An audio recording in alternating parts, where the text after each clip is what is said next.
Chapter 200. Do you know my cultivation level? Guan, suppressing his complicated emotions, asked. This thing is too groundbreaking. Are you really going to do it? The commotion might be bigger than writing a book. In fact, the supreme secret records written by Shenzhen had always been forbidden by the supreme sect. If she were not the holy daughter of the Daotian sect, Guan suspected she would have long been captured. Shenzhen retorted. I haven't killed or set fires. What's the supreme sect going to do? Throw me in jail? But you are, after all, a woman. If this gets exposed, how will people see you? How will they view your father or the Daotian sect? Guan spoke earnestly. Shenzhen's nature wasn't bad, nor did she have any emotional entanglements. Whenever he used his divine sense to survey the world, he would also glance at her. When she wasn't seeking him, she was mostly in her cave cultivating or delving into music, chess, calligraphy, and painting. Shenzhen fixed her gaze on him and asked, You don't like what I'm doing? Guan responded, I'm just worried about you. Shenzhen couldn't help but smile, and she took out a new jade scroll, handing it to Guan. Guan hesitated for a moment, but still used his divine sense to inspect the jade scroll. Immediately, his eyebrows raised. It wasn't just an action illusion, but the process of cultivating divine skills. The person in the jade scroll was Shenzhen, and it recorded her divine skills cultivation process, even including the meditation spells. After a while, Guan withdrew his divine sense, his gaze fixed on Shenzhen. Shenzhen hummed. This is my real creation. Isn't it more conducive to inheritance?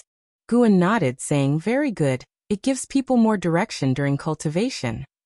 With that, he placed the two jade scrolls on the table. Shenzhen began to recount the experience of her and Lu Lingzhen's training. They had ventured into the grotto heaven of an ancient great cultivator, filled with dangers, and only after great effort did they obtain the inheritance and treasures. Guan listened avidly, occasionally exclaiming in amazement, gratifying Shenzhen's desire to talk.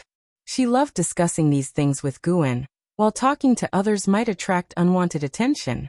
With Guan, she enjoyed his praise without that risk. After a long time, Shenzhen finally stood up and said, I'll leave this divine skills jade scroll with you. Before Guan could refuse, she headed for the door and quickly went downstairs. Guan looked at the jade scroll on the table, wanting to call out to Shenzhen. Why not take the other one? Forget it. Had better keep this one to prevent anyone from going astray. Guan had memories of his past life, and had long experienced the corruption of this thing. His willpower in this aspect was far beyond that of the people in the immortal cultivation world. He felt it was his duty to bear this mental burden for the cultivators. Elsewhere, Shenzhen, upon going downstairs, couldn't resist teasing the blood prison great saint, annoying him greatly. Until nightfall, Guan finally took the blood prison great saint back to Mystic Valley. Late at night, Guan quietly arrived at Nianchu Cave of Heavenly Phoenix Mountain. Tian Yaoer was cultivating, while two cat demons were playing. Seeing Guan appear, they quickly stopped and lay on the ground. Although they hadn't shapeshifted yet, they were highly intelligent and under Tian Yaoer's guidance. They were very respectful towards Guan. Guan nodded at them, then sat at the stone table, and began contemplating the matters of a grotto heaven. With his current cultivation level, opening up an independent minor heaven and earth wasn't difficult, but the challenge was in raising the spiritual energy. He couldn't instantly create a minor heaven and earth filled with spiritual energy. Next, he planned to collect high-grade celestial treasures to prepare for his grotto heaven. He was now thinking about where to hide the grotto heaven. Although the minor heaven and earth within the grotto heaven was hidden in another space, the entrance to the real world was fixed and couldn't move. After much thought, Guan decided to open the grotto heaven on the mainland. This mainland was vast and had fewer immortal realms, making it suitable for him to develop slowly. At this time, Tian Yaoer approached and asked what he was thinking. Guan didn't hide anything, as the grotto heaven would eventually need to be managed by her. To seize lifespan, he needed to personally harvest it with his mana, as puppets or clones weren't reliable. The clones of his 9 extremes yin-yang body, though called clones, were actually formed by his mana and lacked independent thought. Guan had no interest in clones. He preferred to directly experience life and growth. Tian Yaoer, upon hearing this, was secretly shocked. The master had already opened a minor heaven and earth? She wondered if Heaven Phoenix Demon Mother could do the same? Having cultivated for so long, she wasn't naive. She was increasingly certain that the master was stronger than the Demon Mother. It was just that he claimed he couldn't defeat the Demon Mother to encourage her to cultivate. She felt no resentment towards this. Her enemies needed to be dealt with by her own hands. Just said it here at Heavenly Phoenix Mountain. It said that Heavenly Phoenix Mountain was once a habitat for phoenixes. Every few thousand years, enormous spiritual energy surges from the ground, producing countless celestial treasures. Tian Yaoer said earnestly. Guan thought it made sense. Then he sent his divine sense underground to open up a minor heaven and earth. The grotto heaven couldn't be too close to Nianshu Cave to avoid affecting the growth of medicinal herbs here. It should ideally be near the Great Earth Spirit lineage, so it could absorb the underground spiritual energy. An hour later, Guan successfully opened it. Unlike other great cultivators who needed to fill it with soil and water, he could directly manifest it with his mana, thanks to his 5 elements attribute. However, the plants would still need to be relocated manually. For now, he wasn't in a hurry. He would let the grotto heaven absorb spiritual energy first. With the arrival of the new year, the Supreme Sect was busy with celebrations and all cities were bustling. Guan rode the Blood Prison Great Saint to the outer gate city. Although they attracted many gazes along the way, no one was surprised. Nowadays, many disciples in the outer gate city rode mounts, and numerous majestic demon birds circled above the city. The Blood Prison Great Saint was also very interested in the outer gate city, constantly looking around. Brother Gu, long time no see. A light laugh sounded, and Guan turned his head to see Dixie approaching. Dixie had gotten acquainted with Zuolin and Guan when he first arrived. He had always hidden his true identity, and now only the high levels of the Supreme Sect knew that he was the son of the Demon Emperor. Guan dismounted with a smile, raised his hand, and cupped his fists. Dixie looked at the Blood Prison Great Saint, examining it, and said, "Brother Gu, this mount of yours seems to have a unique bloodline?" Although the Blood Prison Great Saint's cultivation level was low, Dixie could still sense some unusual traits, but nothing more. Guan laughed. "He's quite good. I like him a lot, so I take him everywhere with me, but his speed is a bit slow." Dixie smiled and nodded, then invited Guan for a drink, which Guan didn't refuse. He led the Blood Prison Great Saint and followed Dixie. They chatted and laughed along the way, their relationship harmonious. After experiencing the demon catastrophe, Dixie cherished his friendship with Zuolin and Guan even more. The human and demon races shouldn't be forever locked in conflict. They could coexist peacefully, just like him and Guan. The two found an inn. Guan left the Blood Prison Great Saint by the inn's door, and asked the innkeeper to keep an eye on him. The two went to the second floor by the window. "The first sword competition in the world is about to start. I'm planning to participate. You must come to watch then," Dixie said with a smile. Upon hearing this, Guan immediately agreed and wished him success in advance. "I've heard they're preparing to recruit some Demon Clan disciples. Brother Gu, what do you think about this?" Dixie asked curiously. He was pleased but also worried when he heard this. He knew well the nature of some demons. If they harmed someone in the Supreme Sect, would that not worsen the conflict? After all, the demon catastrophe had only ended recently, and there was still significant resentment towards demons among the human cultivators. It's a good thing. Didn't some demons help us fight off the evil demons during the catastrophe? Now that the demon ancestor has fallen, but evil demons remain, which are a greater calamity. The human and demon races should unite to overcome the tribulation," Guan said casually. Dixie observed his expression, trying to figure out his true thoughts, but his words made Dixie happy. They started drinking, passing cups back and forth, and soon 2 jars were emptied. An hour later, sounds of a cow and the innkeeper's voice interrupted Guan and Dixie's conversation. "I need to go down and check," Guan said, standing up. Dixie nodded and followed him downstairs. In front of the inn's door, more and more disciples gathered. The innkeeper stood in front of the Blood Prison Great Saint, wearing a forced smile as he looked at the luxurious robed man in front of him, saying, "Sir, I really can't sell this cow. If you want to buy it, you should find the owner upstairs." The man in luxurious robes was arrogant, with 4 attendants behind him, all looking formidable. He looked down at the innkeeper and said, "Go call him down." Before the innkeeper could respond, Guan's voice came from behind. "Brother, sorry, but this cow is not for sale." Guan approached the blood prison great saint, patting its head, and gave the luxurious robed man a lifespan detection. This was his habitual action to see the other person's maximum lifespan. Zhou Yi, Divinity Transformation Stage 5th Level 402/880/1200 Surname Zhou? Guan thought to himself.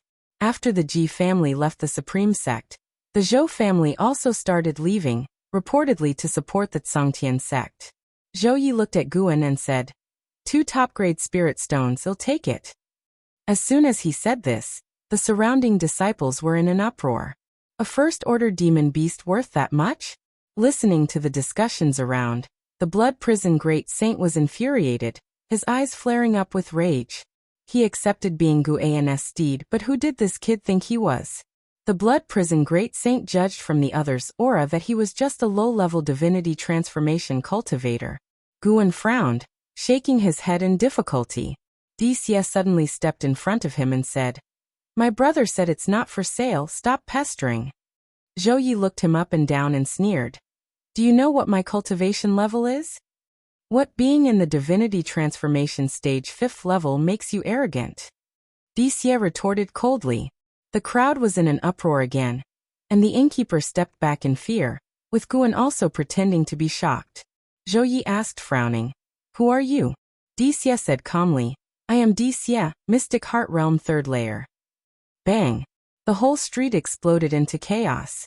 Zhou Yi and the 4 behind him all retreated together. Dixie glanced at Guan, giving an apologetic look. The blood prison great saint, at the Mahayana realm 8th layer, felt humiliated. Was the Mystic Heart Realm that prestigious? After he ascended, he shouldn't have been so arrogant. Guan at the Heaven and Earth Flying Immortal Realm 9th level, feigned tension, continuously stroking the cow's head. Chapter 201. Demon shocks the world under the might of Dixie. Zhou Yi ultimately withdrew with his men. Before leaving, Zhou Yi still harbored hostility towards Guan. However, it did not reach the level of hatred, only dissatisfaction, and a desire to teach him a lesson. Afterward, Dixie laid his cards on the table with Guan, revealing his true identity, and left with a look of shock on Guan's face. He turned his back to Guan, sighed slightly under the gaze of many disciples on both sides of the street. From now on, it would be challenging for him to befriend Guan, as the difference in status and cultivation level was clear. Even if he had the inclination to form a bond, Brother Gu would probably feel pressured, wouldn't he? Dixie smiled self-deprecatingly. Guan continued to ride the blood prison great saint around the street. After nearly 2 ancient hours, they finally left the city. On the way to the 3rd Medicine Valley, Guan introduced the Supreme Sect and those noble families to the blood prison great saint. The blood prison great saint listened intently, for Guan had said that he would let him go after 1,000 years. Once free, he would still need to understand this great heaven and earth, so it was best to accumulate knowledge now. "Do you know why I captured you?" Guan asked nonchalantly. The blood prison great saint was no fool, and thought it must be related to those 2 half-human, half-demon individuals. "You might think this world is nothing special, but it is far more dangerous than you imagine. This is also why I hide my cultivation level. Serving me for 1,000 years, first to atone for your sins, and second to temper your character. I hope you cherish it." Guan spoke softly. If the blood prison great saint performed well, he wouldn't mind teaching him the primordial reincarnation skill. The primordial reincarnation skill and the path of returning primordial spirit were, in a sense, a perfect match. It was just right to use the blood prison great saint to experiment and see if it was effective. "Moo," the blood prison great saint responded. Although he could not speak human words, Guan understood his submissive intention. In fact, the mindset of the blood prison great saint had already changed. He had thought before that following Guan might be an opportunity. At least Guan could be his protector. If it hadn't been Guan who took action against him back then, but another immortal cultivator of similar cultivation level, he might have already died and vanished. Putting himself in someone else's shoes, if someone attacked his disciple or junior, he wouldn't show mercy either. Within the circle of great cultivators in the spirit realm, there was a saying, "It is better to provoke the blood prison great saint himself than to suppress his juniors." The blood prison great saint's pace wasn't fast, and Guan didn't rush him. During the ride, it seemed as if he was talking to himself, while the blood prison great saint didn't feel annoyed. For some reason, he always felt that Guan had changed recently. Even a casual remark from him felt inexplicably calming to the blood prison great saint. He didn't believe it was an illusion. It must be related to Guan's cultivation level. Perhaps he could learn something by following Guan. After the bustling and busy spring festival, Guan continued his simple life. During this period, no one from the Zhou family caused trouble for Guan, perhaps fearing Xie or knowing about his relationship with LV Batian. In any case, Guan didn't mind. Nowadays, he wouldn't regard the Zhou family as a threat. If Zhou Yi harbored any intent to kill him, he would resolve it immediately. In the days that followed, he would go to the inner Sec city once a month to sell his medicinal herbs and accumulate spirit stones. He had already spotted a more prosperous cultivation city overseas, planning to go there in the future to purchase a large number of high-rank medical herbs and plant them in his grotto heaven. The days were busy yet purposeful and not at all dull for him. In the blink of an eye, over half a year had passed, and Guan turned 97 years old. The demonic qi in the north grew thicker, and in a few more years, the so-called evil demon might break the seal. The first Sword Dao tournament in the world was in full swing, and Guan was also watching the excitement. In the distant demon land, in the underground space where and how parted ways with Xian Tianyi, Ji Xianling stood at the edge of a cliff, looking down at the magma with a frown. He saw several skeletons floating and sinking. Behind him stood a group of 7-star spirit realm cultivators. Below should be the sealed place of the evil demon, right? The demonic qi here is truly terrifying. We must have the seniors of our realm come to handle it. A message has already been sent. We shall hold our ground here first to prevent other cultivators from entering and ruining the plan. You never know when the evil demon will break the seal. If it suddenly happens, we won't be able to hold out. Ji Xianling ignored their chatter, his gaze lingering on the distant cave wall. He saw numerous shocking cracks, indicating a great battle had occurred there before. One of the cracks made him frown. Could it be him? Ji Xianling thought of Xian Tianyi. He had fought with Xian Tianyi countless times, and was well aware of his combat methods. The thought of Xian Tianyi possibly dying here made him inexplicably uneasy. Wait, the seal hasn't been broken yet, so why would someone be fighting here? Could someone have tried to stop Xian Tianyi? Who could have arrived here before the 7-star spirit realm?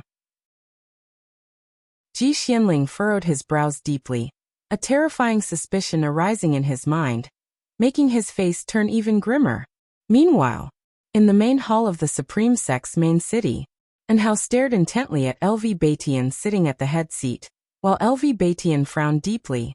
"Master, what should we do?" Anhao asked in a deep voice, with a sense of foreboding in his heart. LV Batian did not display the fury Anhao expected, but remained silent instead. Senior Xian is the only Mahayana realm cultivator we have in the Supreme Sect. We cannot abandon him. Anhao said through gritted teeth. LV Batian looked at him and said, "You said it yourself, the only one. If even he couldn't withstand it, what can we do? Unless the sword Venerable Fudao intervenes, but we don't even know where he is. We can't ask the entire sect to beg him for one person, right?" Anhao's expression changed several times, because when he failed to summon his master that night, he thought his master didn't want to get involved. Afterward, he stopped calling for help and rushed back to the Supreme Sect. His master was unwilling to intervene, and the Supreme Sect didn't want to. What should he do? What bothered Anhao the most was that he couldn't blame anyone. If he had the strength, he wouldn't need to beg. The Supreme Sect had countless disciples. It was impossible to sacrifice them all for one person. His master didn't owe him, or the Supreme Sect anything. Why should he keep cleaning up after him? Suddenly, and Hao thought of something. He turned around and removed his robe, exposing his back, saying, "This is left by Senior Xian. Seems to be some kind of restriction. My divine sense couldn't decipher it." LV Batian looked up, eyes widening abruptly, and appeared behind Hao in a flash. He gripped Hao's shoulders tightly, preventing him from moving. "So that's it." Hearing LV Batian's words, Hao, though confused, didn't interrupt his master's examination of the restriction on his back. Mid-autumn, the first Sword Dao tournament in the world concluded, and the champion was a Sword Dao great cultivator from the Gu family. Dixia ranked second. Guan also watched the final battle between Dixia and the Gu family great cultivator. If Dixia hadn't insisted on using a sword, he might not have lost. Though Dixia was at the Mystic Heart realm, his swordsmanship was exceedingly immature. The first Sword Dao tournament in the world attracted the entire immortal cultivation world's attention, bringing immense profit to the Supreme Sect. Other sects began to emulate the Supreme Sect, hosting various tournaments. However, at this stage, cultivators were more interested in the spectacular combat demonstrated in the first Sword Dao tournament in the world. After the tournament, Hao sought out Xian. The siblings hadn't seen each other for a long time and were very happy, talking for a long while. Guan noticed that Hao seemed to have something on his mind, but his relationship with Hao wasn't close enough to inquire. Before leaving, Hao found Guan, thanked him for taking care of Xian, and gifted him many high-rank medical herb seeds. After some polite refusal, Guan reluctantly accepted them. The two didn't talk for long before Hao took his leave. Guan watched Hao's departing figure, guessing it was related to his experience in the demon land. "Disciple, fear not. Once he emerges, he's dead." Guan thought silently and suddenly recalled Xiantiani. Hao had previously spent time with Xiantiani. Why had only Hao returned? He immediately used his divine sense to scan the entire continent, but couldn't find Xiantiani. Had Xiantiani sailed away? But he hadn't seen him depart. Guan's gaze fixed on that demonic chi-laden area, where numerous 7-star spirit realm cultivators had gathered, including Ji Xianling, who had previously visited the Supreme Sect. Aside from the deep underground and a few obscure hidden realms, the only remaining place he hadn't explored was the sealed area of the evil demon. Could it be that Xiantiani was captured by the 7-star spirit realm, or had fallen into the sealed area of the evil demon? 2 months later, the north erupted with terrifying demonic chi, as dreadful as the demonic might of the demon ancestor, alarming the 3 dynasties. Standing up in the 3rd Medicine Valley, Guan turned to look. Not far away, the Blood Prison Great Saint also gazed northward, secretly alarmed. What terrifying demonic chi! This great heaven and earth truly hid dragons and tigers. Who might be behind this demonic chi? Guan only took one glance before continuing to pick medicinal herbs. The Blood Prison Great Saint glanced at Guan, seeing his calm demeanor, and felt relieved. Come to think of it, he wasn't clear about Guan's true cultivation level. Disciples in the valley were also disturbed by the distant demonic might. They gathered in groups, discussing the matter. They immediately associated it with the evil demon. Since the Holy Land's emergence and the spread of the legend of the evil demon, it had become a significant concern among people. After the eruption, the demonic might persisted, not dispersing, though it didn't affect the disciples' lives. It made them feel oppressed and uneasy. Early the next morning, many cultivators flew over the 3rd Medicine Valley, heading north. Guan's divine sense observed the 3 dynasties, noting that various sects were sending many cultivators toward the demon land. He wasn't worried. Judging from the current aura, the evil demon was at the level of a loose immortal, and had not completely broken free from the seal. He wanted to see if the 7-star spirit realm would truly assist the 3 dynasties' human race in resisting the evil demon. Meanwhile, in a forest, Zhang Buku followed Liya, unable to restrain himself from asking, "Brotherly, with such demonic chi, it must be the legendary evil demon. We should stay away, and let the great cultivators handle it."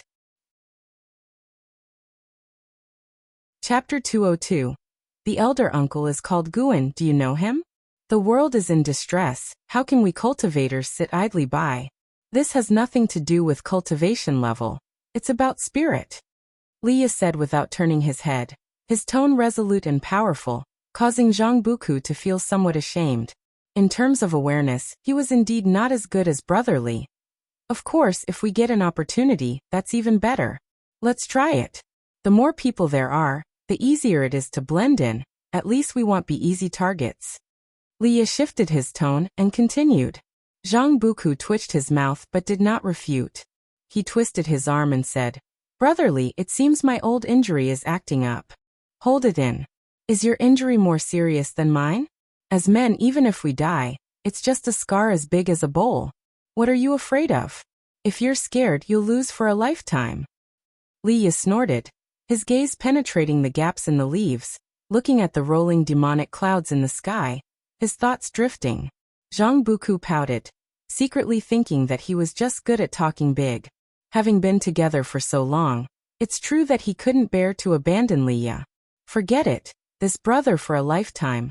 He'll follow him through the mountains of swords and seas of flames. Zhang Buku consoled himself in his heart. He followed up and asked, Brother Li, where do you think the blood prison great saint we encountered before is now?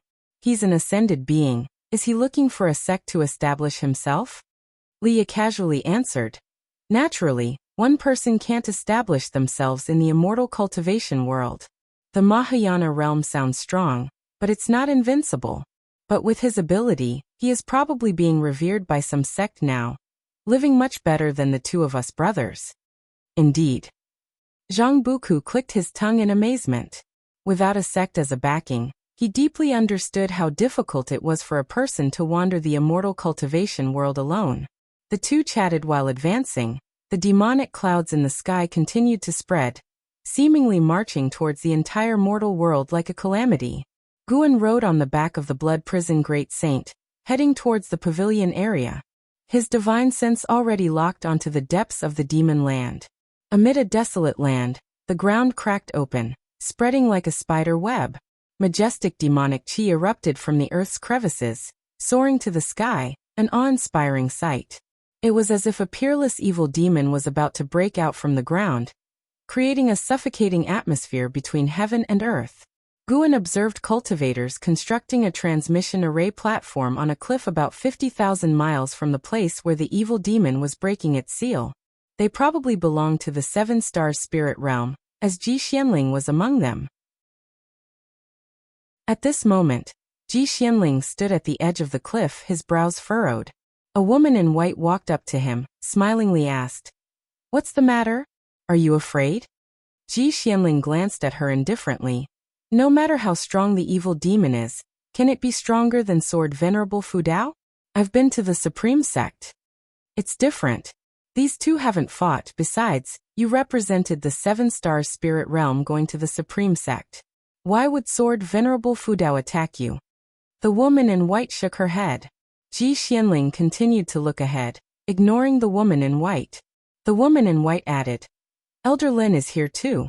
He is a loose immortal. With his intervention, we should get through this tribulation. Elder Lin. Ji Xuanling's brows furrowed again, his doubts growing stronger. The terrible conjecture seemed to be about to be confirmed. He always believed that the seven-star spirit realm was the true holy land, and took pride in being born in the seven-star spirit realm. But recently, more and more things made him feel that the seven-star spirit realm harbored many unspeakable secrets. Secrets that might shatter its holy name, driving him to the brink. What tortured him the most was that he guessed the truth, but didn't dare to reveal it, and still had to follow orders. Rumble. The demonic clouds in the sky began to emit thunderous sounds, like ancient demon gods roaring, causing unrest among all beings. Guan watched for a long time. When the blood prison great saint returned to the pavilion, he dismounted. Although cultivators from all over the world were heading north, and even the demon clan was mobilizing troops towards the evil demon's seal, he was not in a hurry. Better wait for the evil demon to revive before taking action. He suspected that the seven-star spirit realm wanted to eliminate the evil demon themselves to make a name for themselves, but he felt that the rising speed of the demonic chi might disrupt their plan. Unless the seven-star spirit realm dispatched a wandering immortal, just right to use the evil demon to test the strength of the seven-star spirit realm on the continent. In the days following, news of the imminent revival of the evil demon spread wildly within the Supreme Sect, even reaching the disciples in Mystic Valley and the Third Medicine Valley. Guan could feel that the evil demon was about to break its seal ahead of time for some unknown reason. He didn't bother to speculate on the reason, as long as the evil demon didn't grow strong enough to exceed his control. Judging by the current pace of its chi rising, it would take another 100 years to pose a threat to Guan. The difference between heaven and earth flying immortal and wandering immortal was like the gap between mortals and immortals. Not to mention that the evil demon had not yet reached the wandering immortal realm. The Seven Stars Spirit Realm side hadn't made a move yet. They were also waiting. Guan thought they would act only when the three Chao cultivators gathered, which would be their chance to make a name. In the blink of an eye, a month quickly passed, and a large number of three Chao cultivators had gathered where the Seven Stars Spirit Realm cultivators were stationed. The evil demon's chi had almost reached the wandering immortal realm, sending a chill down all cultivators' spines. Let alone scouting for information, they didn't even dare to send their divine senses into demon land. On the wasteland, the Supreme Sect cultivators gathered to build houses, with formations set up around the perimeter. LV Batian stood on a terrace, his gaze fixed on the distant cliff, where the Seven Stars Spirit Realm was stationed, isolated as a holy land, not mingling with the three Chao sections. All the sects gathered on the wasteland under the cliff, but the Seven Stars Spirit Realm remained aloof. Jihantian approached LV Batian, whispered, "There's still no sign of Xiantiani. Could he really have perished in Demon Land?" His brows furrowed. Xiantiani was a rare talent in the Supreme Sect in thousands of years, and their strongest person on the surface. Losing Xiantiani would mean half of the Supreme Sect's foundation crumbling. Regardless, we must prepare for the possibility that he can't fight, LV Batian said solemnly. Ji Hantian looked at LV Batian deep in thought. After a long while he finally asked, "Sect leader, are you hiding something from me? If Xiantiani is really dead, how can you be so unperturbed? You are too calm." LV Batian shook his head and turned to go downstairs. In the distance, Liya led Zhang Buku into the Supreme Sect's encampment. Zhang Buku looked around, full of curiosity. "I heard the Supreme Sect started recruiting Demon Clan disciples. You should join later, I'll recommend you." Liya softly laughed. Zhang Buku asked, "Really?" He was visibly excited. Liya glanced at him, curiously asking, "Why so excited? When I introduced you to the cultivators of the Tsangtian sect, you weren't this thrilled. Why?" Zhang Buku took a deep breath. "Truth be told, my father was an outer sect servant disciple of the Supreme Sect. Since childhood, I've heard tales of the Supreme Sect from him. Naturally, I yearn for it." Due to Zhang Buku's tragic background, Liya never asked much, afraid of saddening him. Today, hearing this, he couldn't help but ask, "What's your father's name? By the way, I also started as an outer sect servant disciple. Maybe I knew your father." Zhang Buku turned his head. "My father's name was Zhang Chuanxiao." "What?" Liya stopped in his tracks, staring at Zhang Buku in stunned surprise. Surprised, Zhang Buku asked, "Brother Li, you knew him?" First shocked, Liya then remembered that Zhang Buku's father had passed away. His mood dropped. "Was your father a servant disciple in Medicine Valley? When I joined the valley, he was my senior brother," Liya said with mixed emotions. Zhang Buku was excited again. "Really? I didn't expect we had such a connection." "Right, you mentioned a martial uncle earlier. What's his name? Why didn't your father mention me?" Liya asked. Just as he finished, his mind suddenly jolted. "Wait, isn't this messing up the seniority?" Zhang Buku replied. "Martial uncle's name is Guan. Do you know him?" "Junior brother Gu," Liya immediately realized. Indeed, back in Medicine Valley, senior brother Zhang Chunkia's favorite was junior brother Gu. Junior brother Gu was kind to everyone, universally liked. It's natural that senior brother Zhang Chuanxiu remembered him. Zhang Buku also realized, scratching his head. "Should I call you Martial Uncle Li?" "Forget it, brotherly flows better. We'll each stick to our own." Seeing his shameless expression, Liya felt somewhat vexed. They'd been calling each other brothers for years. It was hard to change now. After all, Zhang Buku only saw him, their previous relationship might as well not count. Zhang Buku nervously asked, "Brotherly, how's your relationship with Martial Uncle Gu?" Hearing this, Leah suddenly wanted to alter the relationship. He looked up, proudly smiled. "Of course we're the best of brothers." "Really?" Zhang Buku was overjoyed. Leah asked skeptically, "Why are you so curious about him? Have you seen him?" "Of course, when I was young and my father hadn't yet passed, Martial Uncle Gu came to my house. He even brought me a top-grade spirit elixir. He's my only elder in this world." Zhang Buku said seriously. "Only elder?" Li Ya's mouth twitched. "In that case, you'd better call me Martial Uncle." "No way, we'll each stick to our own." "If junior brother Gu hears this, it'll be a joke." "What? Last year when the Demon King nearly tore you apart, I risked my life to save you. Didn't you say we're brothers for life? Now you're denying it?" Zhang Buku glared. They had already sworn brotherhood. How could he recognize his brother as a martial uncle? Leah opened his mouth, feeling somewhat stifled. Zhang Buku looked around, muttering, "I wonder if Martial Uncle Gu is here." Leah sneered. "He's just a Foundation Establishment Realm cultivator. Besides, he's timid. How could he be here?" Foundation Establishment Realm? Zhang Buku was taken aback. He had seen Martial Uncle Gu slay demons.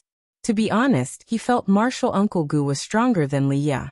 But he had promised Martial Uncle Gu not to reveal his acts of heroism. So he held back. Seeing Li Ya's expression, he clearly didn't know Martial Uncle Gu's true cultivation level. Such a proud person, if he knew the truth, had definitely hassled Martial Uncle Gu?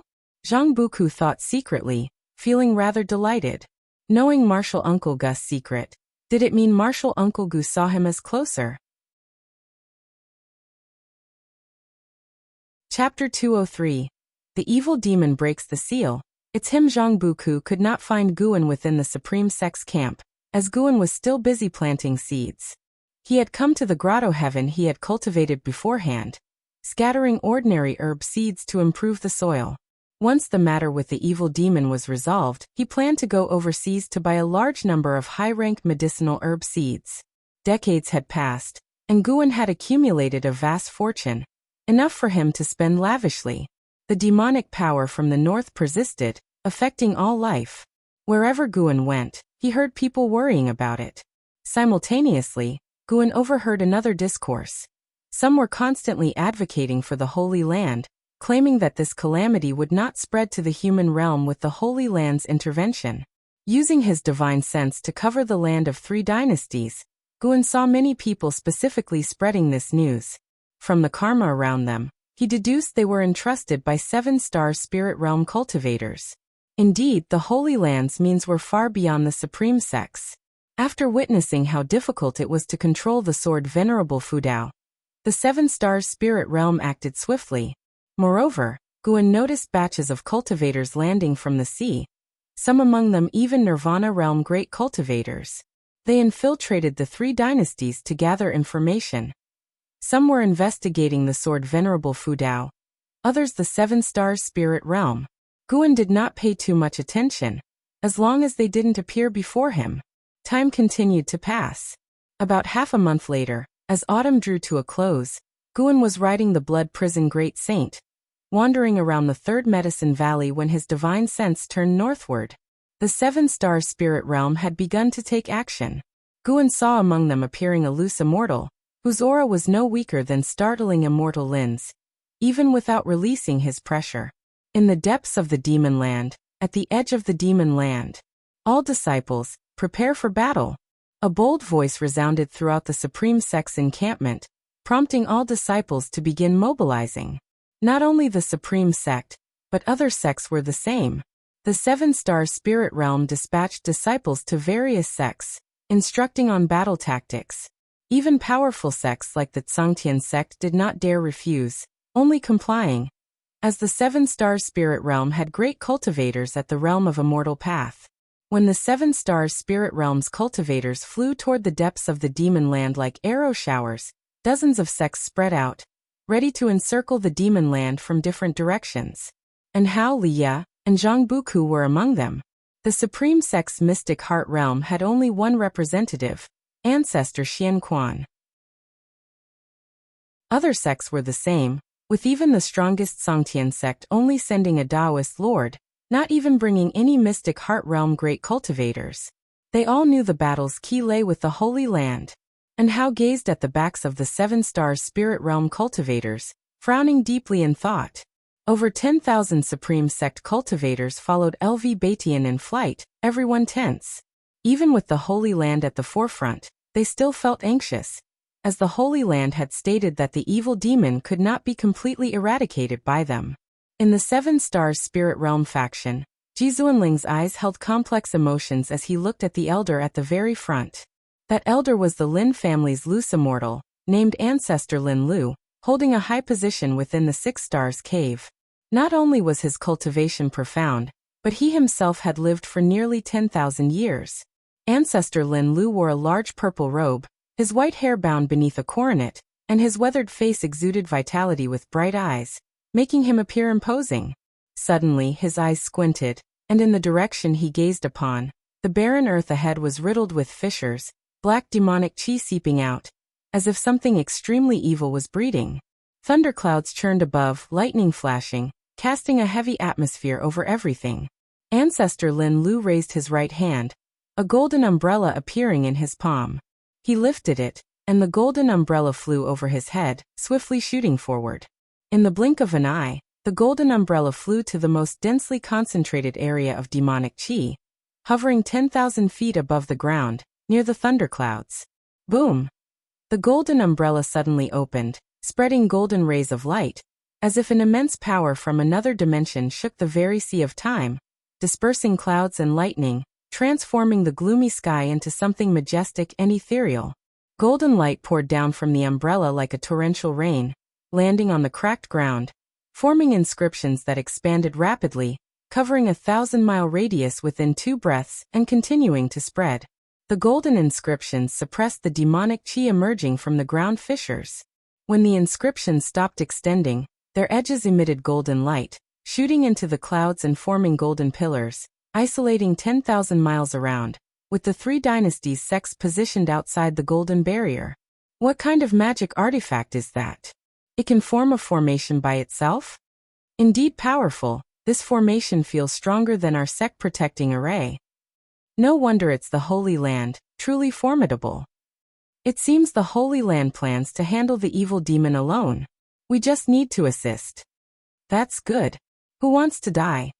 Discussions buzzed among the sect disciples, their reverence for the Holy Land rising rapidly.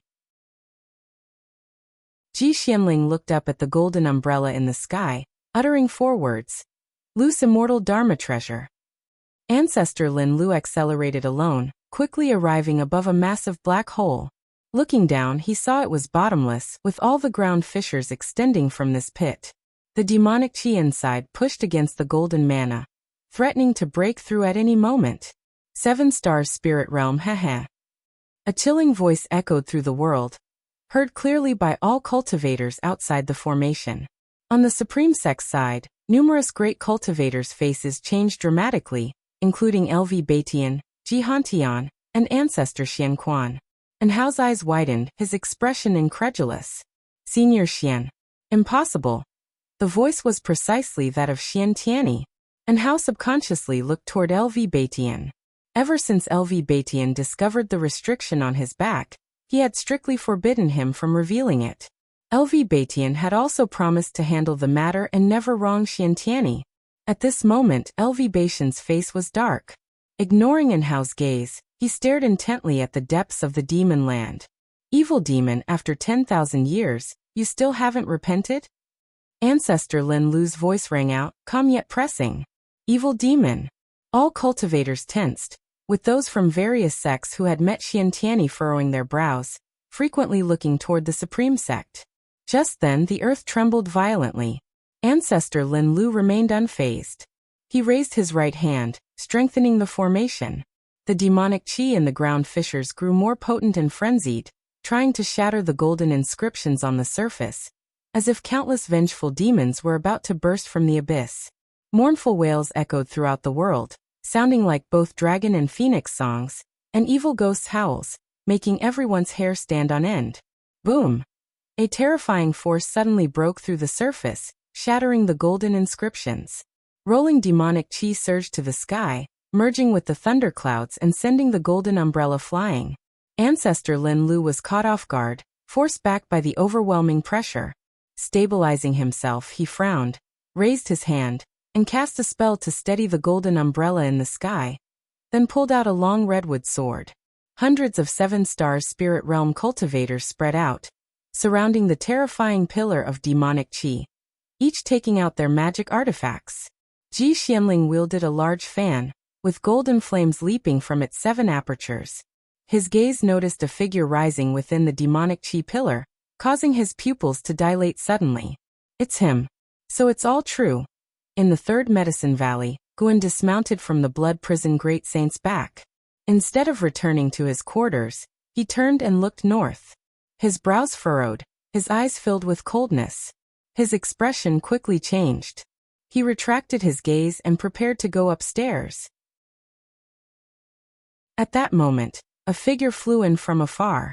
He stopped, turned, and saw Ji Xiaoyu swiftly approaching like a fairy descending from the sky before him. Guan saluted her, smilingly asking, "Third Miss, what brings you here?" Ji Xiaoyu raised her hand, revealing a jade pendant. "Leave this with you. Don't mention it to anyone. I will come back for it later." She tossed it to Guan and then turned to leave, as quickly as she came. Guan's divine sense scanned it as he nonchalantly put the jade pendant into his storage bag, before turning to go upstairs.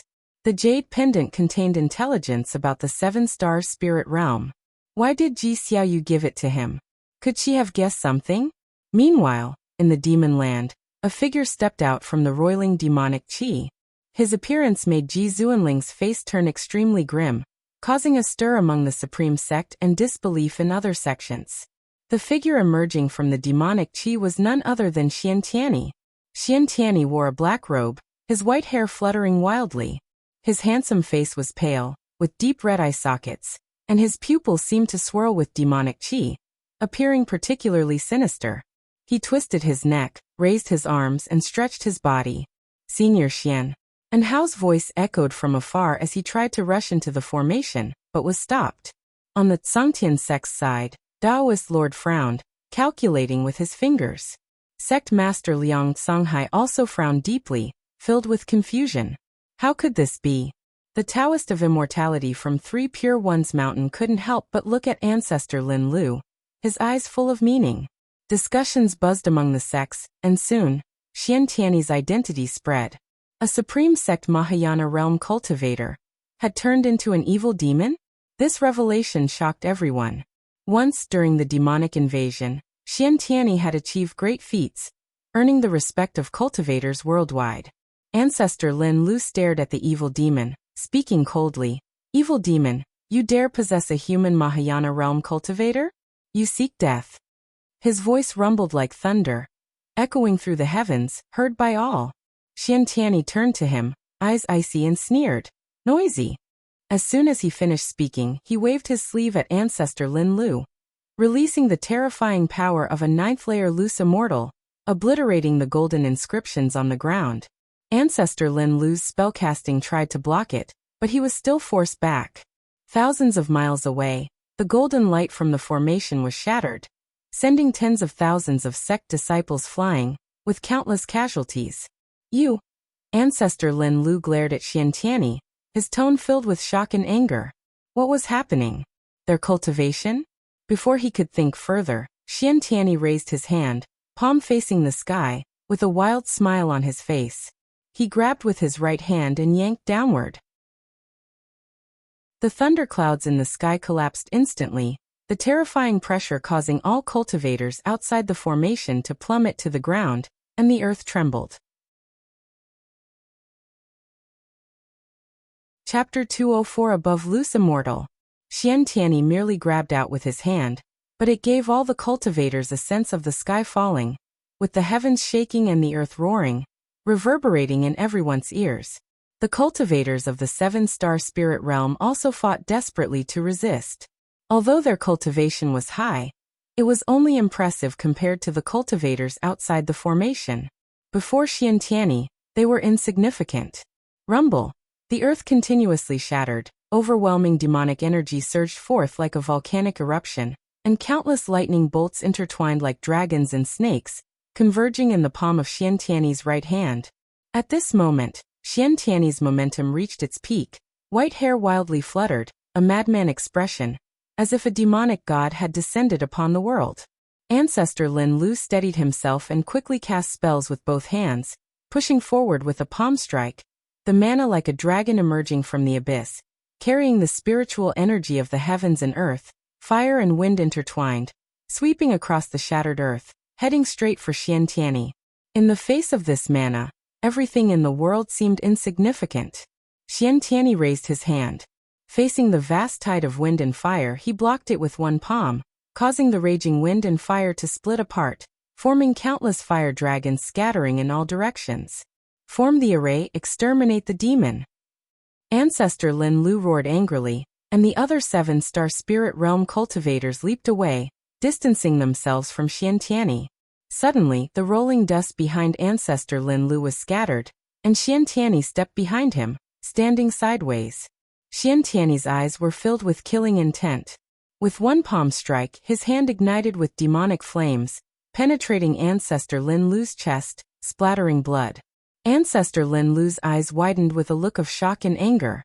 Xiantiani lifted his arm, following up with a dive, slamming Ancestor Lin Lu, who was impaled on his arm, into the shattered ground.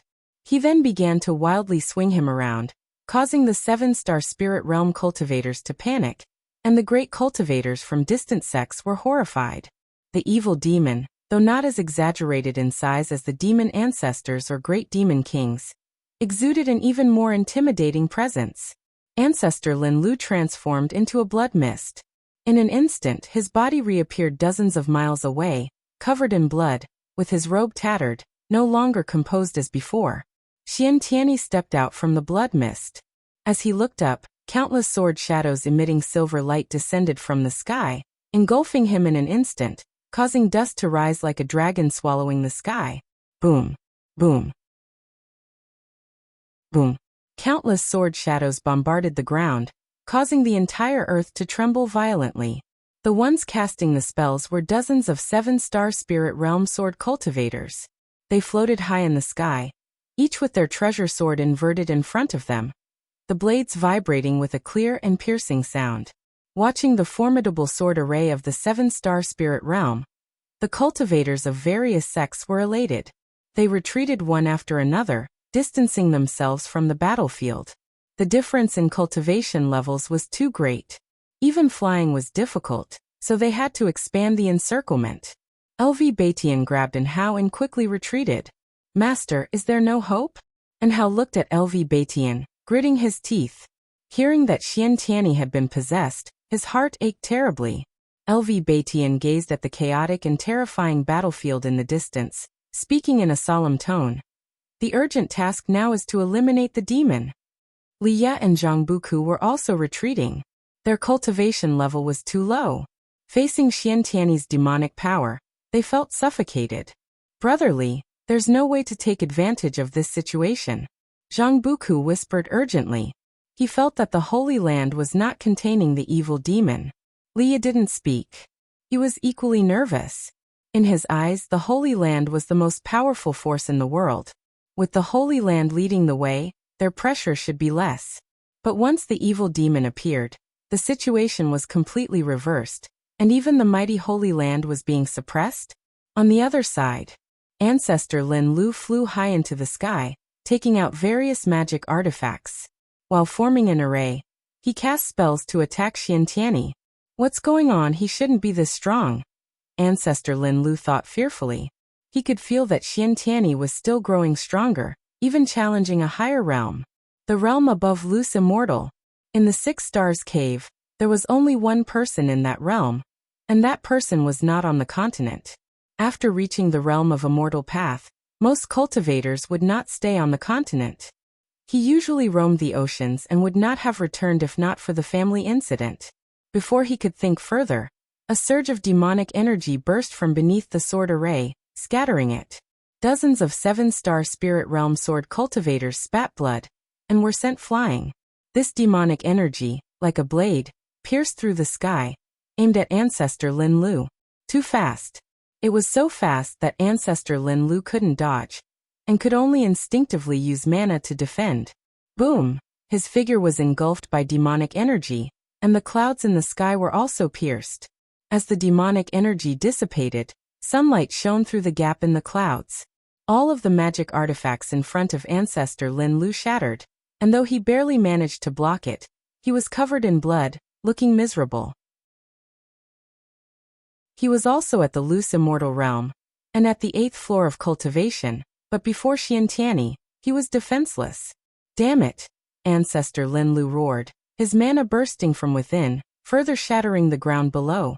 Earth spirit energy surged up like a celestial screen, covering hundreds of miles, grand and majestic, engulfing his figure. Xiantiani suddenly appeared behind one of the 7-star Spirit Realm cultivators, grabbing his head. The cultivator's face showed terror. Before he could resist, Xiantiani directly extracted his soul, opening his mouth to forcibly devour it. He then released his right hand, and the soulless cultivator collapsed to the ground. This scene terrified the other 7-star Spirit Realm cultivators, who fled in panic. Xiantiani immediately disappeared, and reappeared behind a female cultivator, grabbing her head and devouring her soul. These Mahayana cultivators had no chance to resist in his presence. Boom! A gust of wind came, and Xiantiani instinctively turned his head. He saw beam after beam of green light phantoms rushing out of the spiritual energy curtain covering half the sky. Each held different forms of magic artifacts, stood 100 feet tall, and looked like celestial soldiers from another world, unstoppable. The Third Medicine Valley. Guan sat at his desk, practicing calligraphy while watching the battle. Possessed by the evil demon, Xiantiani suppressed the 7-star Spirit Realm alone. That loose immortal constantly displayed divine skills, shaking the heavens and earth, but was unable to harm Xiantiani. Instead, he watched as Xiantiani continuously devoured souls. Guan sensed that 10 loose immortals were heading to the battlefield, flying in from the northern coast of the continent with great speed. They should be reinforcements for the 7-star Spirit Realm. Strange, there is still Xiantiani's soul aura within him. It doesn't seem like possession, but the two are so perfectly integrated, it's as if they were originally one. Guan wondered. He initially planned to act once the evil demon broke free, but he had to wait because of Xiantiani. The 7-star Spirit Realm intended to use the evil demon to bolster their Holy Land's prestige while luring Xiantiani into a trap, weakening the Supreme Sect's explicit power and reputation. It was truly sinister. But the evil demon was on the verge of breaking through to Wandering Immortal, which shouldn't have been part of the 7-star Spirit Realm's plan. Otherwise, Ancestor Lin Lu wouldn't have acted early, forcing the evil demon to break free prematurely. The variable was Xiantiani. Xiantiani seemed to have additional secrets unknown to others. Thinking carefully, Xiantiani's talent didn't seem trainable by the Supreme Sect, and his growth didn't involve training in the 7-star Spirit Realm, but rather heading south instead. In any case, Guan was determined to rescue Xiantiani. Now the 7-star Spirit Realm found itself in a difficult situation, and it was perfect to use the evil demon to weaken the realm's power and prestige.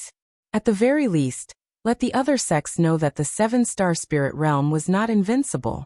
Gu An's eyes turned subtle when he saw Xiantiani spared Ji Xianling. Besides Ancestor Lin Lu and Ji Xianling, all the other 7-star Spirit Realm cultivators had their souls devoured, leaving only their shells. Without anyone to restrain him, Ancestor Lin Lu was no match for Xiantiani either. Being in the same realm, it would be difficult for Xiantiani to completely kill Ancestor Lin Lu in a short time. Suddenly, Xiantiani drilled deep into the ground. As soon as he disappeared, the 10 loose immortals arrived. In the battlefield of the Demon Land, the world turned dark, and the land was buried in overwhelming dust, resembling the early chaos of creation. Ancestor Lin Lu looked around at his fellow disciples and said solemnly, "He's about to break through to Wandering Immortal." Upon hearing these words, the 10 loose immortals' faces changed dramatically. Without needing further orders, They all plunged into the ground fissures, chasing after Xian Tianyi. Ancestor Lin Lu took out an elixir and swallowed it, then began cultivating energy midair to heal. His face was grim, filled with fear. The Lin family had already lost startling immortal Lin, the most talented family member in history, and their plans involving the seven-star spirit realm were nearly exposed. He came this time to redeem himself, but hadn't expected the evil demon to be so powerful. 10,000 years ago, the evil demon had just reached the loose immortal realm. How was he so strong now? Was there another's influence behind the evil demon? His first thought was Sword Venerable Fudao. Sword Venerable Fudao could easily kill a loose immortal, and was likely a wandering immortal. The Six Stars Cave had only one wandering immortal, and without knowing Sword Venerable Fudao's true identity, they did not dare act rashly. Could Sword Venerable Fudao be someone from a great sect at sea, specifically targeting the seven-star spirit realm? 300 years ago, we shouldn't have let the ephemera sect in. Ancestor Lin Lu hated bitterly. The Six Stars Cave had numerous factions, and his family couldn't dominate. But now, the main loss fell on the Lin family. The disciples just devoured, most came from the Lin family. How could he not hate? At the same time, the Supreme Sect and other sects had retreated 10,000 miles away, sensing only two auras of seven-star spirit realm cultivators, making them even more afraid. Even the Holy Land can't suppress the evil demon? Without the Holy Land, we would have been dead already. The Holy Land does live up to its name, but its foundation is, could we ultimately rely on Sword Venerable Fudao? I suspect he'll only act when the evil demon reaches the Three Dynasties border. We're truly useless, always troubling him. The cultivators discussed, while the Supreme Sect remained somber. Xian Tianyi being possessed by the evil demon was a huge blow to their morale.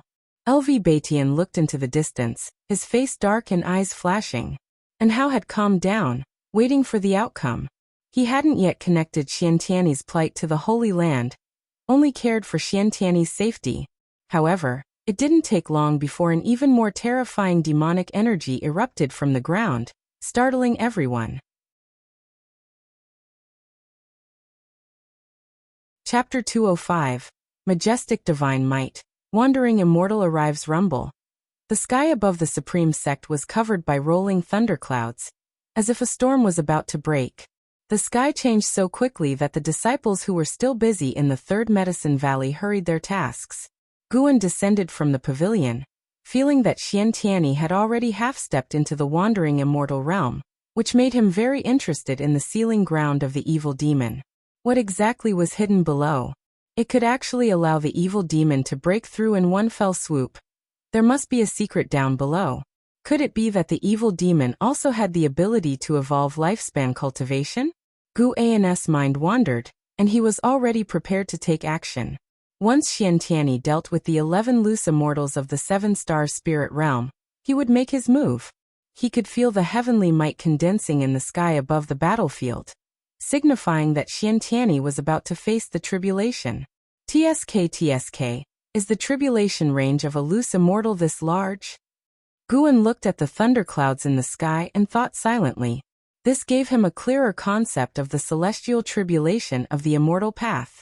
The tribulation of the evil demon had covered the entire continent, showing just how exaggerated the power of the tribulation was.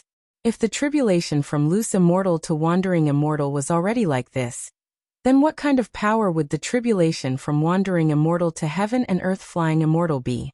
The aura of a distant loose immortal suddenly disappeared. It seemed he had died at Xian Tianyi's hands. With the first, there would be a second. The successive deaths of two loose immortals made Ancestor Lin Lu, who was healing, unable to remain calm. He immediately rushed into the underground to support.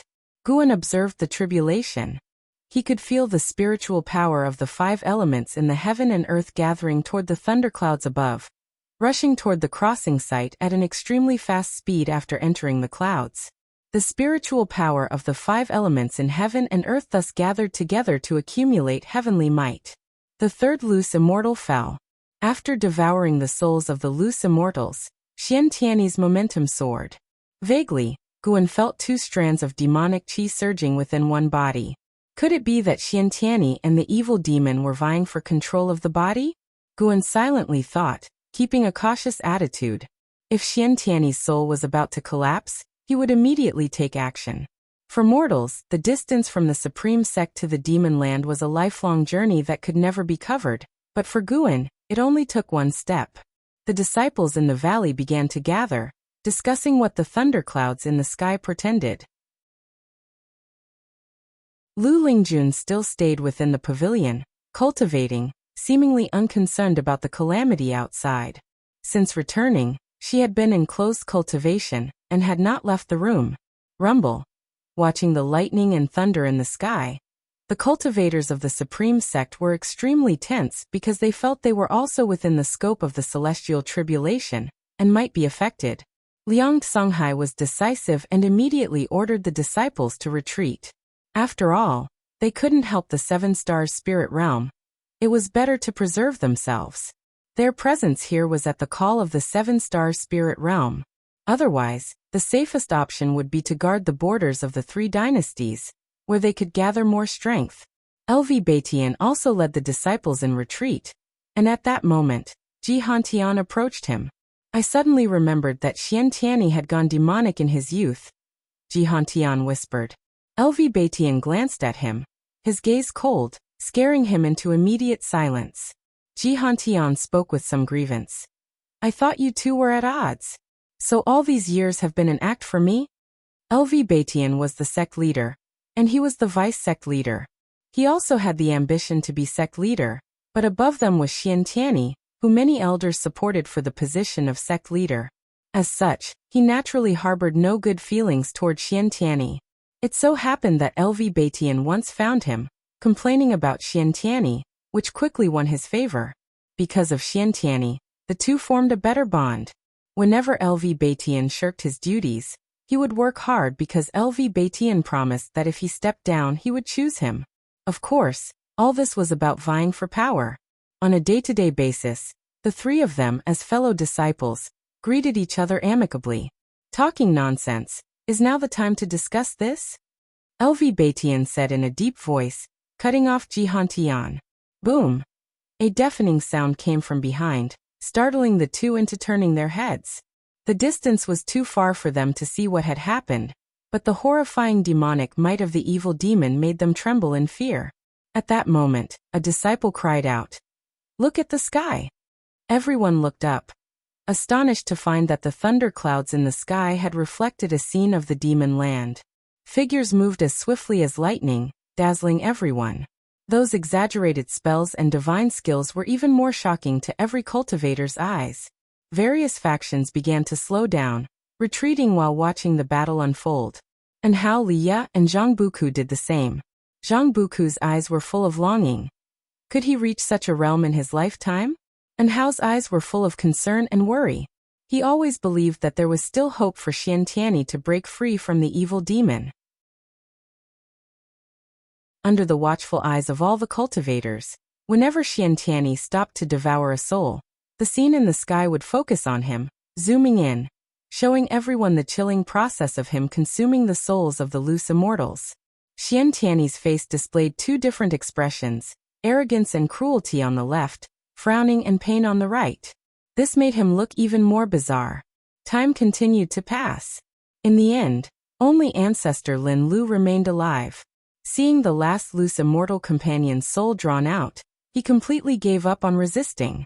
He tried to escape, but Xiantiani caught him, and this time he could not escape Xiantiani's grasp. You can't.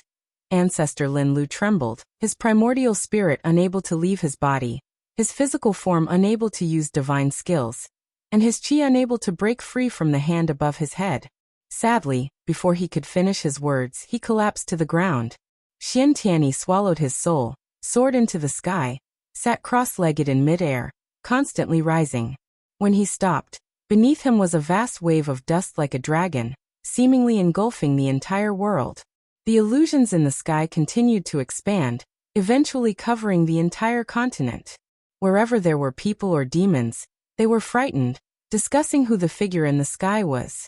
Transformed into the evil demon, Xiantiani deeply imprinted himself in the hearts of all beings. The disciples of the Third Medicine Valley discussed in astonishment. Some remembered Xiantiani, finding it hard to believe. Guan turned and walked toward the transmission array platform. The blood prison great saint lay on the ground, watching the spectacle. As expected of the great heavenly spirit land. This tribulation is too exaggerated, and this evil demon looks so powerful. The blood prison great saint thought to himself. He was not at all flustered. After all, he was a prisoner.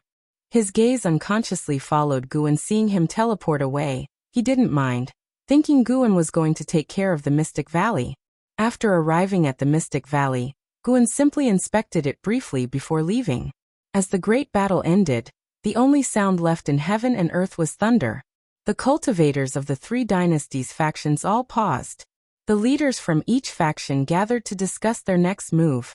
They could all see that the evil demon was undergoing a tribulation. If the evil demon succeeded in the tribulation, the situation would become even worse. But with the complete annihilation of the seven-star spirit realm, what could they do? Someone complained. There are so many cultivators in the Holy Land, yet they sent only so few of us here. Isn't this courting death? Every 100 years, geniuses from various factions would go to the seven-star spirit realm for cultivation. They knew that the seven-star spirit realm far exceeded this number of people. Not only was the seven-star spirit realm sparsely populated, but they even called them to die here. It wasn't just one person. Others also resented the seven-star spirit realm. No matter how nicely the seven-star spirit realm spoke, these were old monsters who lived for hundreds, even thousands of years, not easily swayed by sweet talk. They judged the seven-star spirit realm by its actions. Liang Songhai took a deep breath and said, "All right, now the urgent task is how we might stop the evil demon's tribulation." Everyone fell into silence. The gap in realms was too vast. They had no chance of winning. Taoist Lord suddenly said, "I foresee that the fate of the three dynasties has not yet run out. Perhaps there will be a turn of events. The seven-star spirit realm, after all, is an ancient holy land. Having lost so many people, they will not let it go easily." As soon as he spoke, everyone heaved a sigh of relief. They trusted the Taoist Lord greatly. LV Baitian said nothing, his gaze fixed on the illusions in the sky. Time flew by, and those who came to fight felt agony. The people of the three dynasties were even more tense, watching the demon go through the tribulation, guessing what might happen next. Some even prayed for Xiantiani to fail the tribulation. And Hao sat cross-legged on the ground, both restoring his spiritual energy and keeping a close watch on the sky. Zhang Buku and Liya did the same, though they were more curious about Xiantiani's actual realm, finding the tribulation's momentum excessively exaggerated. On the other side, suspended high in the sky, Xiantiani was surrounded by demonic qi. The demonic qi from the underground pierced through the dust of heaven and earth, entering his body, continuously boosting his momentum. "Xiantiani, have you forgotten you consider yourself a hero of the righteous path?" A voice rang out in fury and alarm. From the dust wave emerged the disheveled Ji Xianling, shouting angrily at Xiantiani. Xiantiani's right eye opened, his brow furrowed, half his face showing a struggling expression. At that moment, his other eye opened, glancing at Ji Xianling with a gaze full of soul-chilling murderous intent, making Ji Zuanling's heart quake. Xiantiani's lips quivered slightly, laboriously uttering two words. "Run away." As soon as he finished speaking, his right eye closed, and his entire face's expression returned to a unified look of cruelty and malevolence. He raised his right hand, aiming at Ji Xianling. "Innate 5 elements divine thunder tribulation. To think you, fiend, can undergo one of the top 10 tribulations of all time." A voice, like that of a heavenly god, resounded throughout the continent, shaking all beings to their core. Anyone who heard this voice was instinctively filled with awe. Ji Xianling instinctively turned his head, seeing a massive hole suddenly form in the thunderclouds above. A figure shining brightly descended from the sky, pressing the two of them down, scattering the boundless dust waves on the ground. Boom! Xiantiani sat on the ground, the ruins within a 100-mile radius collapsing, forming a massive circular pit. A figure descended in front of Xiantiani, causing him to look up in fear. For the first time, he showed such an expression. Chapter 206. Domineering. Sword Venerable Fudao. Ji Xianling also fell to the ground, but unlike Xiantiani, he did not bear the overwhelming pressure that surpassed a loose immortal. After landing, he only staggered a few steps. He quickly raised his eyes to look, his gaze locked on the mysterious figure in front of Xiantiani. It was a figure shining with a strong light, and he recognized the identity of the other person at a glance. Cave Master. Ji Xianling exclaimed in surprise. The Cave Master of 6 Stars Cave, Divine Soul True Lord. The Divine Soul True Lord stood tall, draped in a wide black robe, with white clothes cinched with gold thread underneath, and a jade-adorned green silk belt. His black hair was coiled with 3 small swords. His expression was cold, and he looked down at the seated Xiantiani with eyes so frigid they seemed to freeze time. The illusion in the sky mirrored Xiantiani's figure, while also reflecting the image of the Divine Soul True Lord, allowing everyone in the world to see his true appearance. Even the most esteemed great cultivators instinctively revered the Divine Soul True Lord at first sight. Just by standing there, the Divine Soul True Lord exuded an invincible aura. The people of the world were even more encouraged. The invincible evil demon cowered before the Divine Soul True Lord. All his previously established terrifying aura completely gone, now appearing so weak. Xiantiani did not want to stand up, but he simply could not.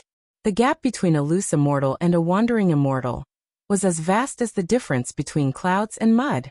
Xiantiani looked at the Divine Soul True Lord in terror, a look of pleading in his eyes. Thousands of miles away, and Hao looked at the illusion in the sky showing the Divine Soul True Lord and panicked immediately. Under his watchful gaze, the Divine Soul True Lord raised his right hand, and his imposing voice echoed across the entire continent. Today, I, the True Lord, will execute the demon for the sake of all living beings. His voice, akin to a god's, reverberated with rolling thunder. No! And Hao shouted with all his might, immediately wanting to leap up to intervene. Almost instantly, he felt a tap on his shoulder, causing all his spiritual power to dissipate, rendering him unable to fly up. Zhang Buku, Li Ye, and many disciples of the Supreme Sect glimpsed a shadow so fast they thought it was a hallucination. After speaking, the Divine Soul True Lord prepared to finish Xiantiani with a single palm strike. Ji Zuanling's face changed drastically as he opened his mouth to plead. Smack. Suddenly, a hand pressed down on the Divine Soul True Lord's shoulder, dispersing the bright light on him, altering his expression and halting his right palm. Xiantiani also saw someone suddenly appear behind the Divine Soul True Lord, his expression changing dramatically as he struggled visibly. Ji Xianling gaped in shock, staring at the person behind the Divine Soul True Lord. At this moment, all living beings saw the person behind the Divine Soul True Lord in the sky. In the third Medicine Valley, Lu Lingjun pushed open the door, just in time to see the illusion in the sky, her expression changing accordingly. Outer Gate City, Heavenly Repair Platform. Standing beside the heaven-cutting axe, Zhua Yijian looked up at the sky and murmured, Sword Venerable Fudao. In the distance, Dixie also recognized the mysterious figure, growing nervous immediately. Sword Venerable Fudao was going to confront the 7 Stars Spirit Realms expert? And Hao, upon seeing Sword Venerable Fudao's figure, became excited, clenching his fists tightly. He thought it was his master who finally came to help him out of reluctance. Li Ye also became excited. The patriarch had actually come. Zhang Buku was simply curious about who had suddenly arrived. LV Baitian, looking at the sky, visibly sighed in relief. The leaders of other sects were stunned, not understanding why Sword Venerable Fudao had intervened.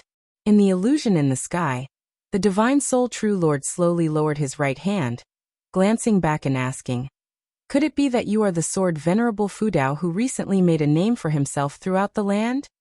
Behind him stood a demonic shadow, shrouded in dark purple demonic chi, mysterious and ominous.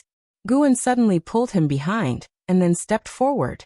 The Divine Soul True Lord's expression changed dramatically, and his body involuntarily recoiled. Guan stepped forward to stand before Xiantiani, extending his right hand, pointing 2 fingers at Xiantiani's forehead. The magic of heaven and earth flying immortal erupted, forcibly expelling the demon soul from Xiantiani's body, dispersing the demonic qi, making Xiantiani grimace in pain. This scene shocked everyone in the world. This wasn't the evil demon? Everyone saw a demonic shadow emerge from Xiantiani, identical to his form. Before the evil demon could resist, Guan's right hand opened, swiftly grabbing it and capturing it in his palm. The demonic pressure that shrouded the continent disappeared instantly, leaving everyone feeling inexplicably relieved, as if a heavy burden had been lifted from their hearts. The divine soul true lord was enraged. As the cave master of 6 Stars Cave, he naturally knew the evil demon's true origin. Though not personally leading it, he had allowed it. Sword Venerable Fudao was slapping him in the face. Guan turned and stood side-on to the divine soul true lord. Xiantiani spat out blood, collapsing forward, his forehead landing on Guan's thigh. Before closing his eyes, he weakly uttered, "Fudao." He collapsed by Guan's leg, his consciousness plunging into darkness. Sword Venerable Fudao made no sound, allowing him to lie there, calmly staring at the divine soul true lord. The people of the world held their breaths. Everyone could feel the standoff between the divine soul true lord and Sword Venerable Fudao, recognizing that Sword Venerable Fudao had come to save the one possessed by the evil demon. No, more accurately, to save the one possessed by the evil demon. The world fell silent. Even the great cultivators near Demon Land were incredibly tense, not daring to breathe loudly. Blood Prison Great Saint, lying on the ground, looked at Guan's figure, eyes full of admiration. Such domination. Without saying a word, everyone could feel his strong intent.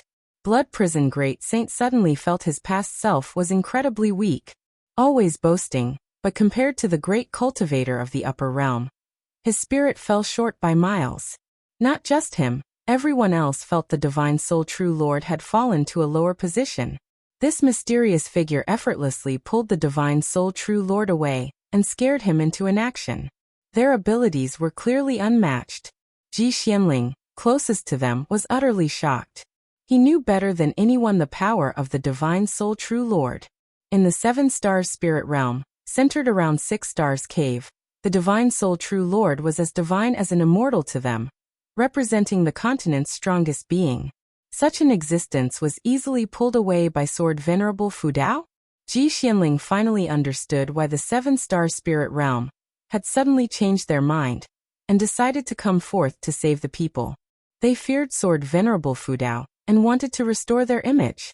The divine soul true lord's face was extremely grim, caught in an inner struggle between choices. He had intended to use the anomaly of this innate 5 elements divine thunder tribulation to showcase his grand and heroic image of saving all living beings. But now, he found himself in a difficult position. If he acted, he couldn't be sure of winning, plus what would the world think of him? If he didn't act, how would the world view the 7 Stars spirit realm? Who exactly are you? Do not say you're from the Supreme Sect. This land could not possibly spawn someone as powerful as you. The divine soul true lord asked solemnly, this time, not letting his voice echo across the continent, only audible to himself, Guan and Ji Xianling. Guan did not answer him but raised his right hand and pointed his index finger at his face. Somehow, facing Guan's fingertip, the divine soul true lord felt fear. Too overbearing. The other party didn't want to converse, only conveying one message, for him to back off. Otherwise, the divine soul true lord realized that, given the unmatched power of the other party, he might very well die. He was, after all, a wandering immortal. Not only on this continent but across the nearby sea areas, his cultivation level was among the top. In an instant, many thoughts crossed the divine soul true lord's mind. Finally, he coldly snorted, flicked his sleeves, and disappeared within a few steps. He left gracefully, yet in the people's eyes, it was a stance of fear, no matter how upright his posture was. The reason Guan didn't kill the divine soul true lord was that the world was watching, and a public execution would not be good. Firstly, because the Seven Stars Spirit Realm was a holy land here to save the world, and secondly, to avoid drawing other great cultivators from the Star Caves. However, sometimes, not killing had a greater deterrent effect than killing. Not killing could both instill fear and leave room for the opponent to fantasize. Killing meant a never-ending vendetta. Guan looked up. The celestial might was dispersing. With the evil demon gone and unable to cross the tribulation, the heavenly tribulation naturally couldn't continue. He then vanished from the spot. Xian Tianyi, leaning against Gu An's leg, fell forward, and Ji Xianling appeared out of thin air, catching him before his forehead hit the ground. Seeing this, LV Baitian immediately called for Supreme Sect disciples to follow him to rescue. Over 10,000 Supreme Sect cultivators flew up all at once, fearless, every one of them with excitement written on their faces. With Sword Venerable Fudao present, what did they have to fear? Leaders from other sects exchanged glances. The situation had exceeded their expectations, too much information challenging their understanding. Liang Songhai took a deep breath and said, "The three dynasties advance and retreat together." With that, he immediately flew towards Tsangtian sect. Other sect leaders snapped out of it and went to give orders. Winning over Sword Venerable Fudao had become their most important task in years. The recent confrontation only solidified this belief. Sword Venerable Fudao turned out to be stronger than the Holy Land. In the Third Medicine Valley, Lu Lingjun watched as the illusions in the sky gradually dispersed, pulling her thoughts back to reality. Instinctively, she wanted to find Guan to discuss her observations from the battle, but realized his presence was not in the valley. She unconsciously scanned Mystic Valley with her divine sense, finding Guan among the mountain woods nearby, inspecting medicinal herbs, and she breathed a sigh of relief. She showed a helpless smile. Such a great spectacle ignored, all he worried about were his plants. Truly hopeless. Elsewhere, in the inner sect city, Ji Xiaoyu stood on the eaves, glancing up at the sky. Even as the illusion started to fade, she did not avert her gaze. She hadn't seen the Divine Soul True Lord before, but could feel his high status within the Seven Stars Spirit Realm. Such a powerful being was forced to retreat by Sword Venerable Fudao. Her eyes filled with complexity. "Sword Venerable Fudao, who exactly are you?" After this battle, she guessed the Seven Star Spirit Realm would have to humble themselves. Before Sword Venerable Fudao came along, the Seven Stars Spirit Realm wouldn't dare to commit blatant evil, let alone now. However, the Seven Star Spirit Realm would surely frantically investigate Sword Venerable Fudao, and the Ji family from the Supreme Sect would become their tool. Patriarch, was this outcome within your expectation? Ji Xiaoyu's lips curled into a smile as she turned to leave. Just as she turned, the inner sect city erupted in thunderous cheers. One city was but a microcosm of the world. The entire world erupted into a feverish celebration.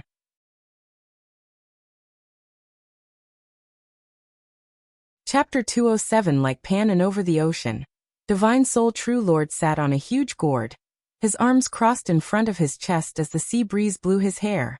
He closed his eyes, frowning deeply. The more he thought, the angrier and more restless he became. After this battle, the prestige of the Holy Land would surely plummet. How could he not be angry? He just couldn't judge Sword Venerable Fudao's attitude towards the Seven-Star Spiritual Realm. For now, Sword Venerable Fudao did not seem hostile towards the Seven-Star Spiritual Realm. The previous Lin Jingxian killed himself, and Ji Xianling went to the Supreme Sect without incident. This time was no different.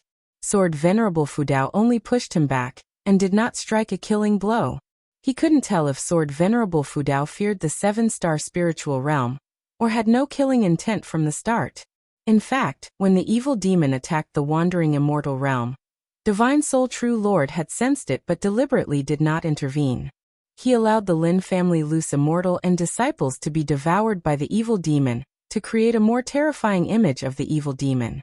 The stronger the evil demon, the more prestige he would gain by exterminating it. Secondly, he wanted to use this opportunity to eliminate the Lin family, thus removing the cause and effect of offending Sword Venerable Fudao. Had he succeeded, the Seven-Star Spiritual Realm would have maintained the prestige of the Holy Land while resolving any grudges with Sword Venerable Fudao, achieving a perfect outcome. But things went wrong. Sword Venerable Fudao acted ahead of schedule. It seems Sword Venerable Fudao is related to Xiantiani. Could he be from the Star Sea congregations? The more he thought about it, the more likely Divine Soul True Lord found this possibility. Before Xiantiani joined the Star Sea congregations, the Supreme Sect did not have such a great cultivator. He speculated that Xiantiani, knowing the demon disaster was imminent, had asked Sword Venerable Fudao for support in advance. That's right. It must be so. Divine Soul True Lord had heard that Xiantiani wrote a book entitled The Legend of Sword Venerable. He raised his right hand and took out a token, hesitating for a moment before probing it with his divine sense. Soon, he sensed a wave of divine sense from the token, and began to relay what had happened, along with his speculations. After a while, his face turned grim as he was obviously reprimanded.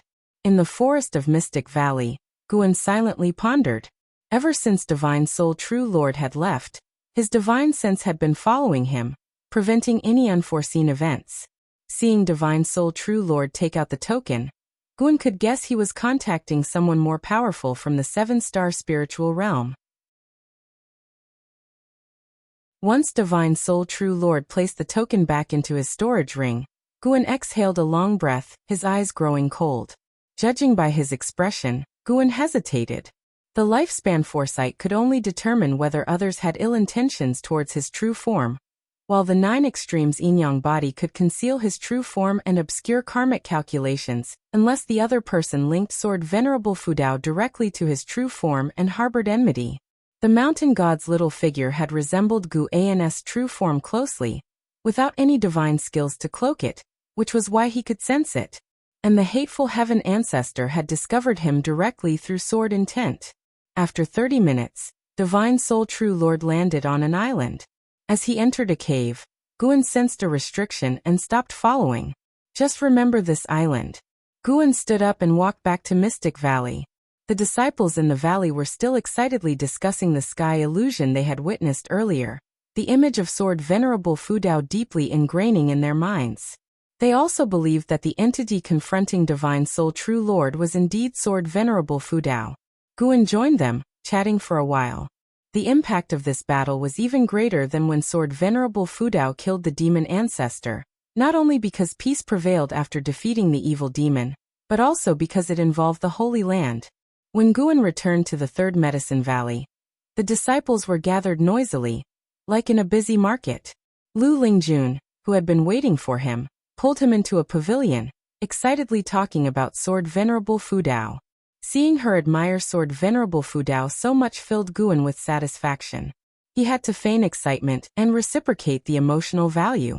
For the next month, the Supreme Sect was in constant uproar, everyone full of excitement, various news spreading wildly within the sect. Guan went to the outer gate city twice, each time staying for 2 ancient hours, listening to the disciples on the streets praise Sword Venerable Fudao. It was worth noting that within this month, Guan noticed more cultivators arriving from the sea, some even in the realm of Immortal Path, spreading throughout the immortal cultivation world, gathering intelligence on the 7-star spiritual realm, and Sword Venerable Fudao. Guan suspected they might be from another great power. He thought of hateful heaven ancestors' foes from the Star Sea congregations. The Star Sea congregations was a colossal power at sea, at least in hateful heaven ancestors' mind. The Star Sea congregations were on par with the 7-star spiritual realm. Could the Star Sea congregations be preparing to strike at the 7-star spiritual realm? Although Guan let his imagination run wild, he remained calm, continuing his peaceful farming life. After all, no one knew that he was Sword Venerable Fudao. After the winter snow fell, the cultivators who had fought the evil demon began returning to the Supreme Sect. It was worth mentioning that Li Ya and Zhang Buku also returned. Sensing their auras flying towards Mystic Valley, Guan awaited them in advance. The two still shared the North Sea heavy sword. Zhang Buku, looking at the forest covered in snow, appeared nervous. He was returning to the Medicine Valley where his father used to live, eager to see martial Uncle Gu again. The more Zhang Buku thought about it, the more nervous he became.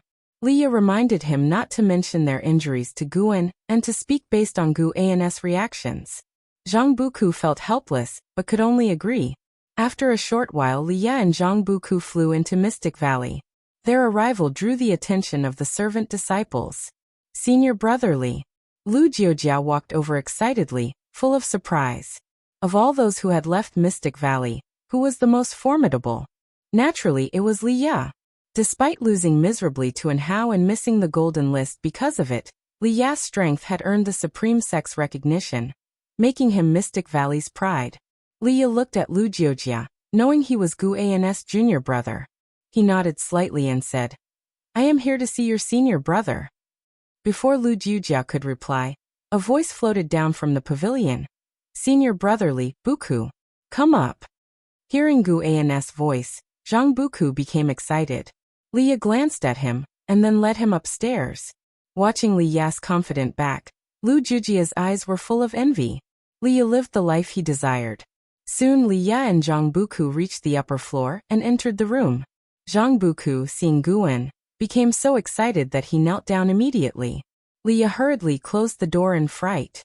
If word got out about his closest brother kneeling to his junior brother, it would be a scandal. "What are you doing? Get up quickly." Guan, sitting at the desk, said helplessly. Liu immediately pulled Zhang Buku up, glaring at him for losing face. Zhang Buku ignored Liya and looked at Guan with a silly grin. Guan gestured for them to sit, and then got up to pour them tea. "Senior Brother Li, how have you been these years?" Guan asked warmly. Liya immediately started boasting about his encounters and his progress in cultivation. Throughout the conversation, Zhang Buku hesitated to speak. Guan placed 2 cups of tea before them. Zhang Buku wanted to stand and bow, but Guan stopped him with a look. Seeing Guan's one glance making Zhang Buku obedient, Liya felt a pang of jealousy amidst his storytelling. "By the way, junior brother Gu, when did you descend the mountain without telling me? If I had known you were visiting senior brother Zhang, I definitely would have gone too." Liya suddenly recalled, asking sternly. Guan rolled his eyes at him and said, "At that time Buku was still a minor. Could you have come with me? You were focused on proving yourself." Liya heard this and gave an embarrassed smile. His relationship with Zhang Chuanxiu was average.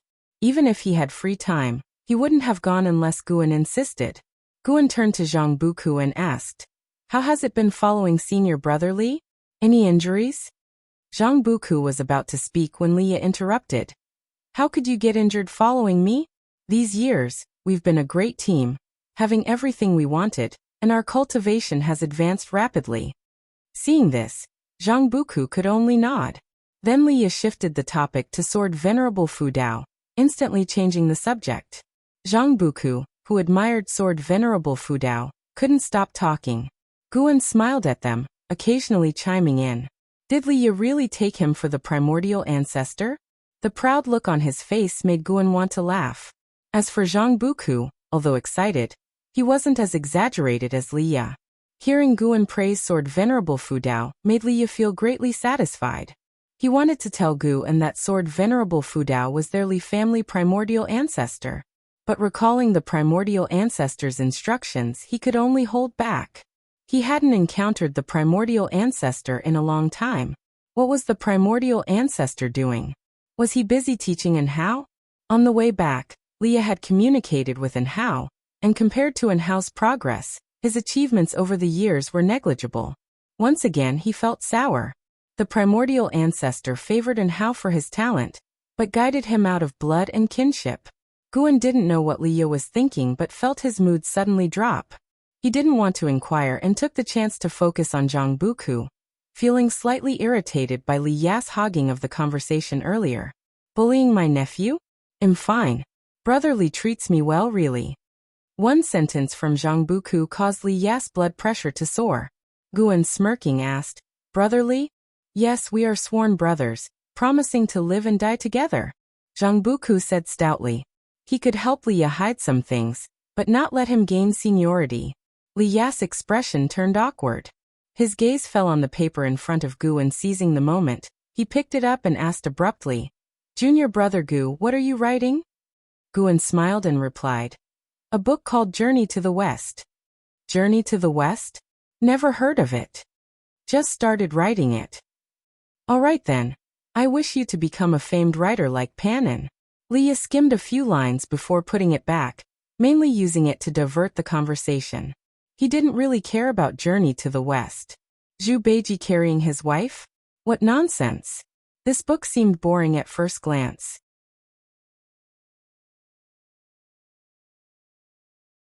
Chapter 208 Hostility from the Divine Soul. True Lord. When Leah put down the paper, the conversation unconsciously turned back to Sword Venerable Fu Dao, as if they could talk about him endlessly. Zhang Buku said that earlier, when Sword Venerable Fu Dao made his move, he saw a blurred figure, suspecting it was Sword Venerable Fu Dao, who passed right in front of them. Leah also said he saw it, and the two were quite convinced. Guan found it amusing. He had deliberately let An Hao and the other two see him. Accurately speaking, let the cultivators from the Supreme Sect notice that he was coming from there. With the limitless freedom step, Guan could move beside Divine Soul True Lord in one step. The three chatted for another ancient hour before Leah and Zhang Buku bade farewell. Leah was preparing to bring Zhang Buku into the sect, and there were many things to be busy with, so Guan naturally did not keep them. Watching them disappear into the heavy snow, Guan stood there for a while before entering the house. At the end of the year, as the spring festival approached, since the human race had completely overcome the demon calamity, it seemed peaceful days were ahead, so LV Baixia ordered an extravagant spring festival celebration this year. Before the spring festival even arrived, each city began preparations, and this atmosphere also affected Mystic Valley and the Third Medicine Valley. To welcome the new era, LV Baitian issued various decrees, raising the treatment of every level of disciple, down to even the servant disciples, making the entire sect jubilant. Riding the blood prison Great Saint, Guan strolled through the outer gate city. He could sense many people hiding their cultivation levels in the city, with more than 20 Mystic Heart Realm cultivators, 3 Mahayana Realm, and 1 in the Nirvana Realm. These people were all from overseas, and in the past year they had been gathering various intelligence, mainly about the views of Supreme Sect cultivators on the Holy Land 7-Star Spirit Realm, and Sword Venerable Fu Dao. They did not affect Guan, so he could not be bothered with them. Along the way, Guan met many old acquaintances, some who graduated from Medicine Valley, and some fellow disciples he met at the Book Collection Hall and Elixir Hall. Engaging in small talk, he did not feel bored, but rather found it interesting. Listening to friends' current endeavors in immortal cultivation also broadened his experience. The spring festival atmosphere enveloped every street. Even the blood prison Great Saint looked around curiously. Unknowingly, Guan arrived at the Heavenly Repair Platform again. The vast Heavenly Repair Platform was crowded and noisy, with many outer disciples standing guard around the edges. First vanquish the demon ancestor, then eliminate the evil demon. Sword Venerable Fu Dao's prestige had reached its peak. Even disciples from other sects would come to the Heavenly Repair Platform to worship the words, righteous path. The entire immortal cultivation world was discussing Sword Venerable Fu Dao, and it was worth mentioning that the Sword Venerable legend written by Xian Tianyi had become a hit. In the book, Sword Venerable Fu Dao liked to tap his enemies on the shoulder at night, which corresponded perfectly with the earlier scene where he pressed down on Divine Soul True Lord's shoulder, making people wonder if Green Hero knew Sword Venerable Fu Dao. Guan just watched from below the platform. There were many like him, mostly Foundation Establishment Realm and Qi Cultivation Realm, content to watch the excitement from afar. Then Guan patted the blood prison Great Saint, guiding it. With the festival coming, he had to prepare gifts for the disciples. This year's spring festival held a different meaning, as the Supreme Sect was ready for rapid development. The previous Golden List Conference, Alchemy Meeting, and the world's first Sword Dao Conference had accumulated enormous wealth for the Supreme Sect. And now with the world in peace, it was time to make great strides. Guan also needed to gather high-rank medical herbs for the Grotto Heaven. Suddenly, a prompt appeared before Guan's eyes. Divine Soul True Lord has developed hostility towards you and formed the intention to kill. Would you like to perform lifespan detection on him? A prompt suddenly appeared before Guan's eyes, making him frown. Well then. Guan took a deep breath, and chose to perform lifespan detection. He had looked before and wanted to see again because this time it was about his own life. Divine Soul True Lord, Wandering Immortal Realm 3rd Layer 28098/13000/1800000. Currently, he had around 10,000 years of life left. He should be able to seize 10,000 years of life. Guan changed his mind and had the Blood Prison Great Saint leave the outer gate city, heading outside instead of towards the inner sect, finding an uninhabited forest to stay for a while. Within a secluded palace, the floor reflected a luminous glow, with many spirit stones embedded in the stone pillars on both sides. It was these spirit stones that illuminated the hall. At the end of the hall, Divine Soul True Lord sat at the head seat, holding a scroll. He slowly opened his eyes and looked at the black-clad man kneeling in the hall, saying, "You may leave." The black-clad man immediately turned and left. Once the door closed again, Divine Soul True Lord frowned, with his left hand supporting his cheek and his right hand holding the scroll, deep in thought. His gaze occasionally glanced at the scroll in his hand. "Xian Tianyi," Divine Soul True Lord muttered to himself. Since leaving the continent, although he feared Sword Venerable Fudao, he had not given up. He had ordered Supreme Sect's spies to investigate all of Xian Tianyi's relationships, and the scroll in his hand recorded everyone closely related to Xian Tianyi. The rising power of the evil demon was likely related to Xian Tianyi, and Sword Venerable Fudao intervened to save him. No matter how he thought about it, Divine Soul True Lord blamed Xian Tianyi for the failure in the battle against the evil demon. So he developed a murderous intent towards Xian Tianyi and his close associates. But he dared not act rashly, for perhaps Sword Venerable Fudao was among them in disguise. The mere thought of Sword Venerable Fudao made Divine Soul True Lord feel troubled. Fortunately, the 3-star cave had not contacted him much over these years, or he really wouldn't know how to report back. Sigh. Divine Soul True Lord sighed, stood up, and prepared to head to the small spirit realm to seclude himself. The 7-star spirit realm needed to maintain its image and avoid being discovered by nearby great powers. As the high-standing cave master, he only needed to issue orders and would not personally manage things. He took 2 steps forward, just about to descend the steps. A hand suddenly landed on his shoulder. Although it was just a light tap, his heart stopped. He couldn't forget the feeling of being tapped on the shoulder by Sword Venerable Fudao. Fear instinctively arose in his heart, and as he was about to speak, an overwhelming mana surged into his body, instantly turning his flesh into ashes, and even his primordial spirit vanished. The gap between the 9th layer of the Heaven and Earth Flying Immortal Realm and the 3rd layer of the Wandering Immortal Realm was immense. In front of Guan, Divine Soul True Lord was no different from an ant. The scroll in Divine Soul True Lord's hand also turned to ashes along with him. Guan, who had performed the 9 extremes yin-yang body technique, vanished as if he had never appeared. He quickly returned to the Supreme Sect, emerging from the bushes and walking towards the Blood Prison Great Saint.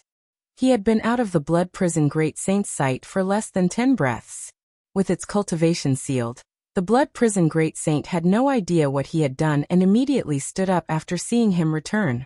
Guan hung the wildflowers he had casually picked on the Blood Prison Great Saint's horns and directed it towards Mystic Valley. The Blood Prison Great Saint did not think much and carried Guan away.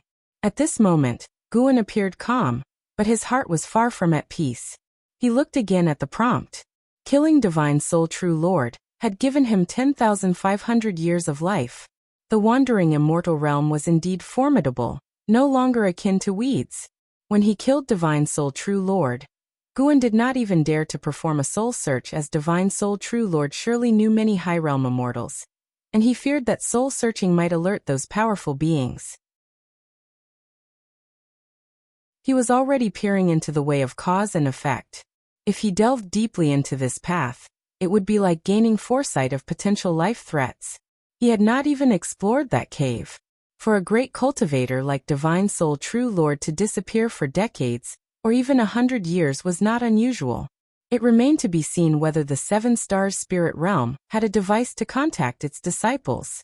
Guan had once read a book stating that some sects across the seas possessed special artifacts. When a sect member perished, They could detect it immediately. Anyway, he would take a gamble. Guan would not allow someone harboring murderous intent towards him to live. The longer they were left unchecked, the greater the danger. After the Spring Festival, the Supreme Sect began promoting the world's first cultivation meeting. What was the cultivation meeting? This idea, inspired by the heaven-cutting axe, was to create a heavy object that participants would control with spiritual power.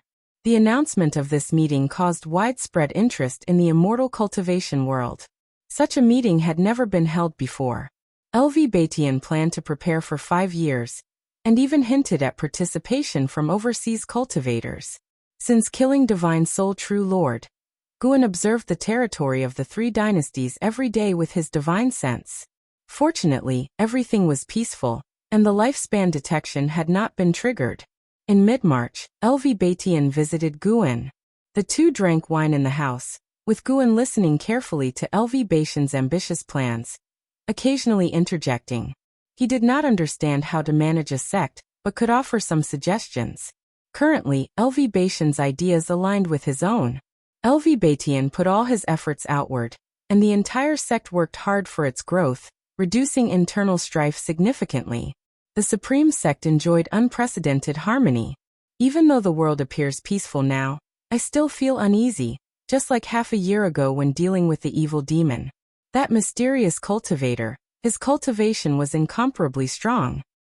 LV Batian put down his wine bowl and sighed. That person was already dead. Guan silently answered in his heart but said, "Wasn't it said that the person was an immortal senior from the Holy Land? The Holy Land shouldn't bring calamity, right?" LV Batian curled his lips and said, "Who knows? Alright, let's not talk about this. I just hope that in my lifetime, the Supreme Sect can produce someone who surpasses the Mahayana realm. For this, I will spare no effort." Guan nodded and said, "And Hao is exceptionally talented. He is the best candidate." Indeed. LV Batian smiled. After experiencing the demon calamity, he seemed to have a new perspective on and Hao. This was good too.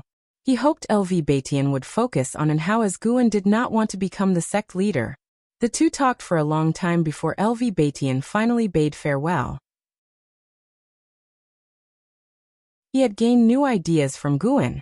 Even before the world's first cultivation meeting began, he was already planning the next grand event. After LV Batian left, Guan did not stay long at the Third Medicine Valley either. He returned to Mystic Valley, then quietly left. He continuously used the limitless freedom step, quickly distancing himself from the mainland. After several steps, he arrived on a vast island, the most prosperous in this sea area, with a cultivator population exceeding 5 million, always bustling with people. He did not disguise himself since the Supreme Sect was so far away. Even a Mahayana realm cultivator would take a lot of time to get here, and there were countless sea demons along the way. Here no one recognized him. The purpose of this trip was to purchase medicinal herb seeds. His grotto heaven only grew herbs of the 7th rank or higher.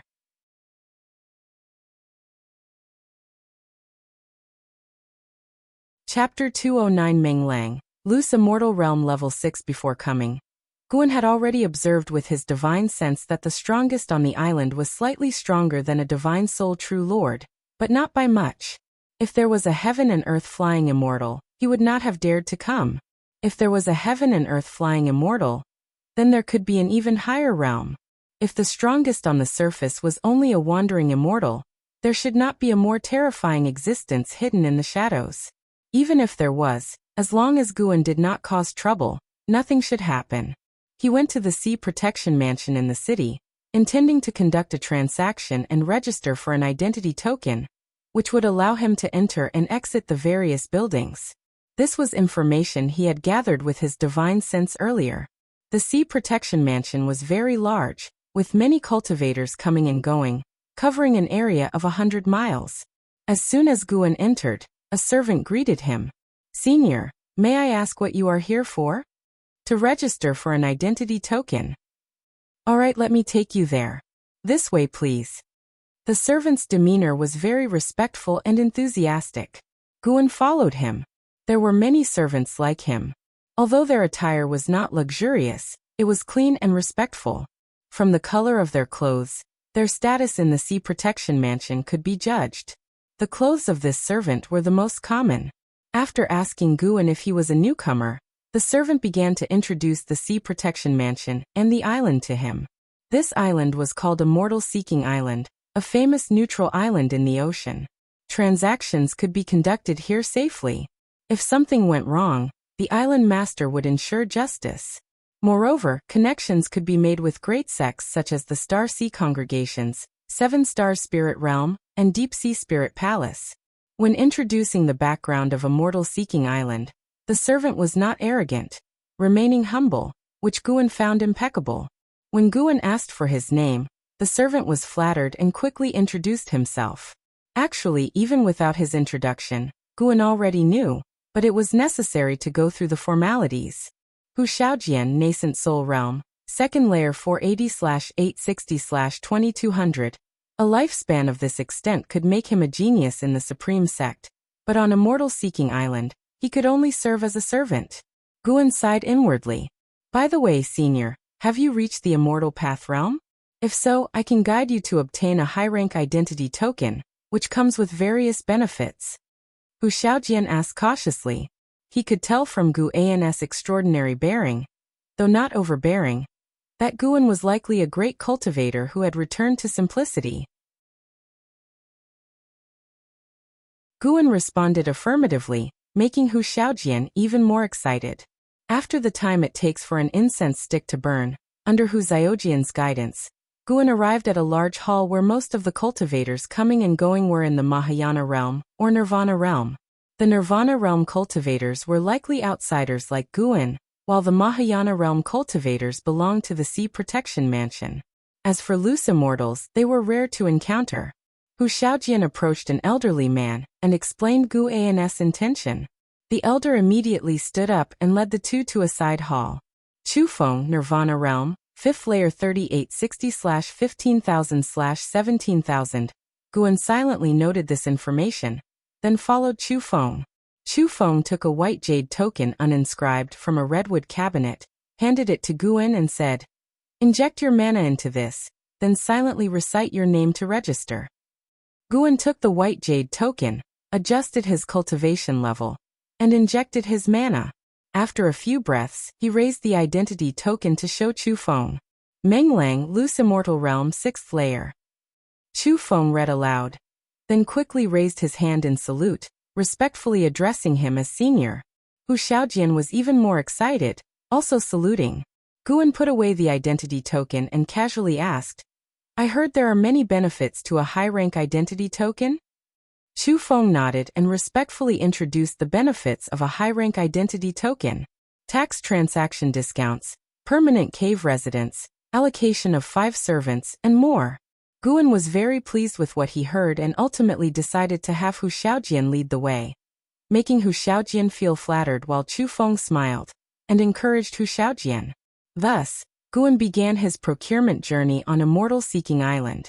First, he had to exchange for spirit stones. It was worth mentioning that on Immortal Seeking Island, the basic currency was a top-grade spirit stone. Low-grade and mid-grade spirit stones were not allowed here. Low-rank cultivators did not even have the qualification to enter the island, a harsh reality. But on second thought, who below the Nascent Soul Realm could cross the ocean to reach Immortal Seeking Island?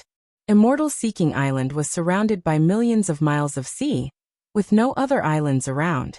As for the mainland, it was even farther away. To Hu Xiaojian, the 7 Stars Spirit Realm was a distant power. He had heard most about the Star Sea Congregations, the overlords of the ocean. In the evening, Guin returned to Mystic Valley. Purchasing medicinal herbs took time, not a one-time deal. However, Immortal Seeking Island had plenty of high-rank medicinal herbs, even offering 9th-rank medicinal herbs, enough to meet Guin's needs. It was said that every few decades, Immortal Path spirit trees might even be auctioned on Immortal Seeking Island. After greeting the disciples in the valley, he went upstairs. Once the procurement was done, it would be time to publish Journey to the West. Today's trip to Immortal Seeking Island had put Guin in a good mood. Using the name Menglang was a way to commemorate an old friend. He was not worried about being recognized. Most people who knew Guan would never reach Immortal Seeking Island in their lifetimes. As for geniuses like Xian Tianyi and An Hao, without advancing to the Immortal Path realm, they would find it difficult to come. If Xian Tianyi had connections with the Star Sea congregations, he might have the chance to go to Immortal Seeking Island, but he had never heard of Meng Lang. Guan thought that many years later, if he met Xian Tianyi overseas, Xian Tianyi's expression would be interesting. Speaking of Xian Tianyi, that guy was still recovering from his injuries in the Supreme Sect. Who knows when he would recover his strength? Guan set aside these thoughts and focused on writing. A month later, having just turned 98, Guan came to Nianchu Cave. He found Tian Yaoer and brought her into his grotto heaven, then took out a large number of medicinal herb seeds and handed them to her for planting. Looking at the multitude of seeds, Tian Yaoer's eyes widened, her breath quickening. How long will this take to plant? Guan had spent all his wealth, yet only a quarter of it was used. He chuckled softly. These seeds are at least 7th order. Be careful, if you ruin any, I'll have to hold you accountable. 7th order? Tian Yaoer was stunned, then thrilled. With so many high-rank medicinal herbs properly planted, the spiritual energy here would be abundant, wouldn't it? She immediately began to take action. Guan, on the other hand, infused his mana into the ground, converting it into 5-element spiritual energy. Relying solely on the grotto heaven to absorb earth spirit energy was too slow. Fortunately, the Heaven and Earth Primordial Skill documented a sorcery on how to convert mana into spiritual energy. Busy days awaited. Time flew by, and the immortal cultivation world welcomed a period of peace. In the blink of an eye, 2 years had passed. Guan's total lifespan had reached 6,700,000 years. He had planted all the high-rank medicinal herbs he had purchased in his grotto heaven, but the maturity time for 7th order medicinal grass was extremely long, so he had to be patient.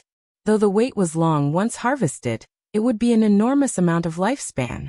Moreover, 7th order medicinal grass had a strong life force and required little oversight. That year, the Supreme Sect had grown much stronger.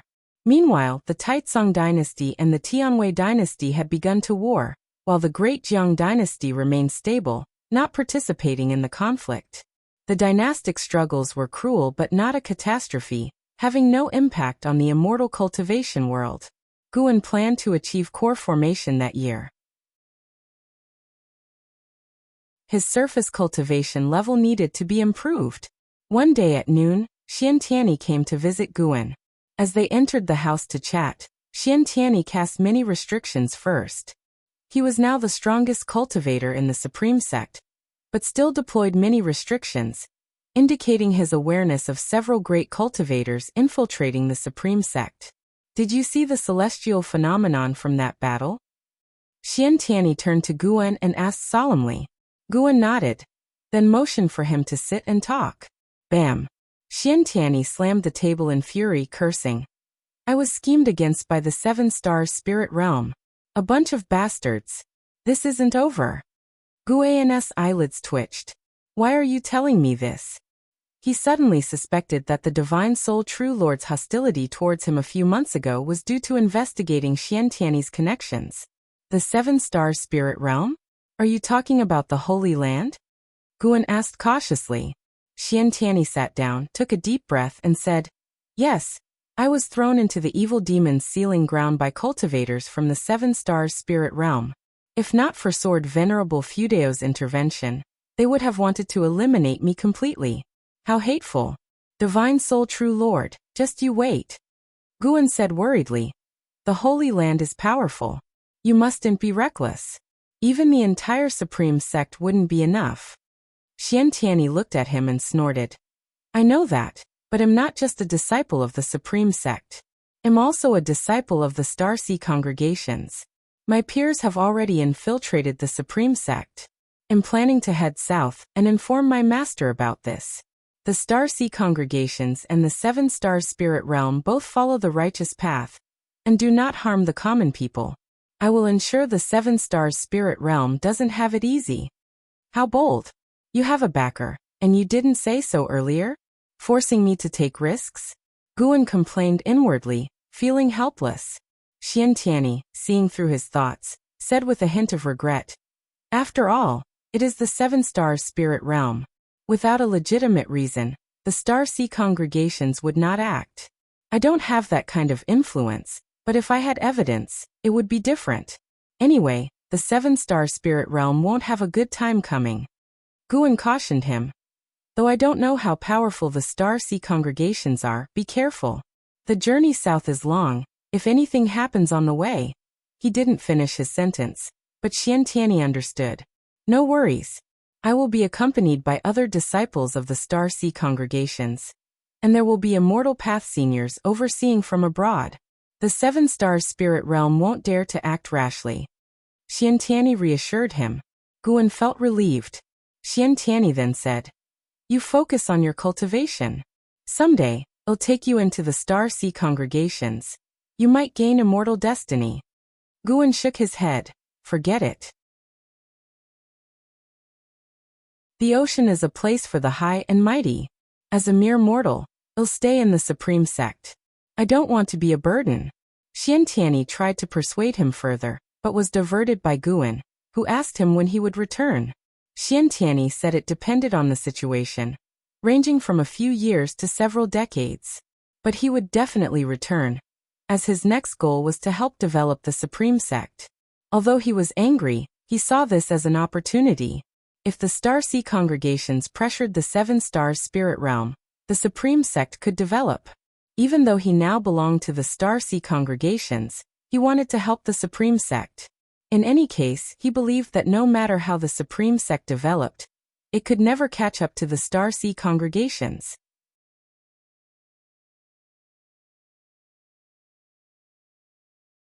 Chapter 210. Journey to the West emerges. Shocking the world, Guan chatted with Xiantiani for a full 2 ancient hours. Before leaving, Guan even gave him half a set of Journey to the West. So many years had passed, he had already written Journey to the West, but he wanted to release it later and kept refining his calligraphy, so he had rewritten Journey to the West many times. The reason for giving Xiantiani only half was because he was afraid Xiantiani might leak it. Always leave some suspense. After Xiantiani left, Guan followed downstairs and rode the Blood Prison Great Saint to the Mystic Valley. Yilan was waiting for him in the pavilion.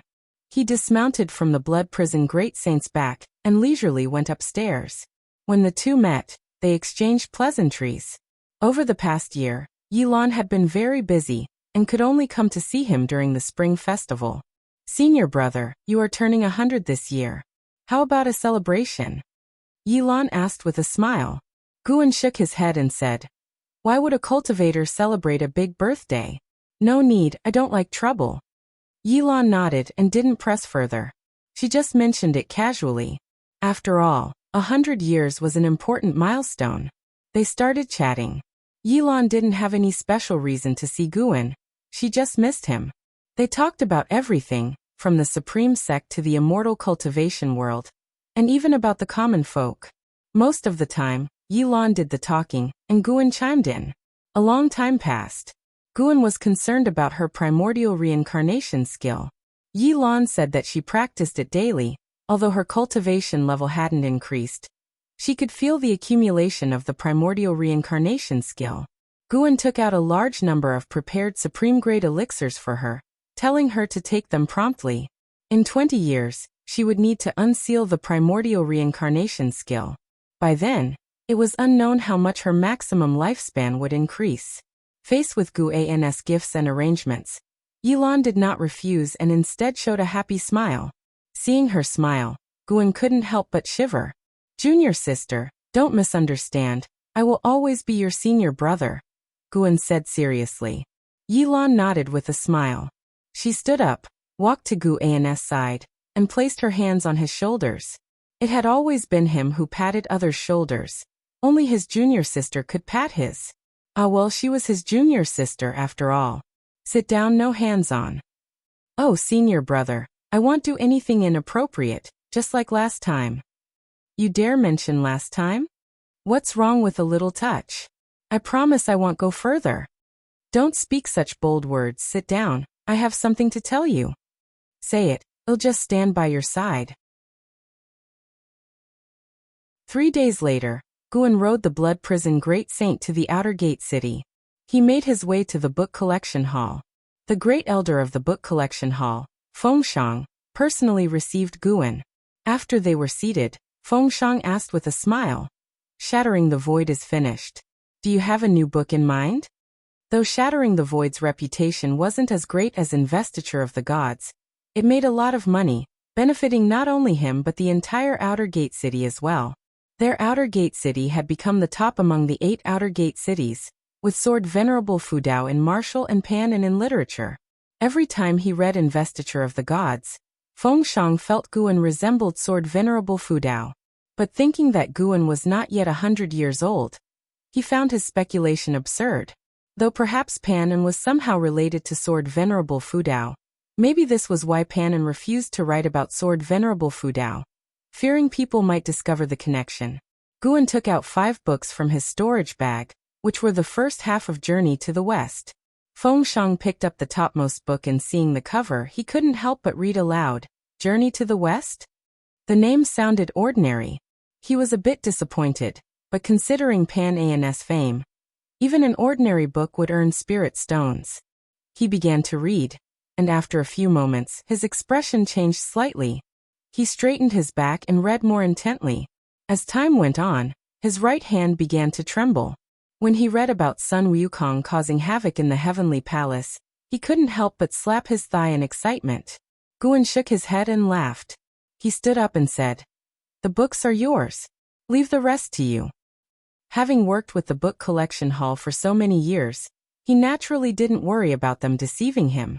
Upon hearing this, Fengshang quickly stood up, excitedly saying, "Journey to the West will definitely be a hit. This is a divine book comparable to Investiture of the Gods. No, it's even better than Investiture of the Gods." Journey to the West had a stronger narrative ability, and the plot was highly engaging. Watching Sun Wukong's birth, his struggle for kingship, and his journey to the sea to seek immortality, he felt it resonated well with the cultivators in the immortal cultivation world. Furthermore, when the heavenly court appointed Sun Wukong as the horse's fortune, and he endured humiliation in heaven, he couldn't help but anticipate Sun Wukong's rebellion. He hadn't expected Sun Wukong to actually cause havoc in the heavenly palace. It was truly powerful. Fengshang genuinely admired Guan, who could think of anything. Moreover, the spells, dharma treasures, and powers in Journey to the West felt real, as he had heard similar legends before. There were stories of a dragon palace under the sea, immortals in the heavens, and sages overseas, among others. Guan smiled at him and, without saying much, turned and left. Fengshang watched Guan walk out the door, with sunlight shining on him, feeling dazed. Truly an immortal. Guan found the blood prison great saint, and rode it away from the book collection hall. Along the street, he occasionally encountered old acquaintances, greeting them with a smile. After the Ji family withdrew from the Supreme Sect, the Zhou family also switched to the Tsangtian sect. The departure of the two great families happened quietly.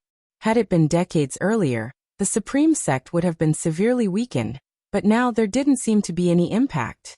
Instead, the Supreme Sect had grown even stronger. However, Guan heard other family names from the passing cultivators. This was the Supreme Sect. When some left, others would take their place. This was a sign of continuous prosperity. Who knew when the Supreme Sect would reach the levels of the 7-star spirit realm and the Star Sea congregations? At that time, how many of his old acquaintances would still be around? Guan's thoughts drifted with the bumping of the ox's back, fantasizing about scenes thousands or even tens of thousands of years in the future. A blink of an eye. Another year passed. This year, the Supreme Sect's first Under Heaven's cultivation level tournament was about to commence, but the hottest topic was a book. Journey to the West. With the release of Pan An's Journey to the West, the entire immortal cultivation world was shaken.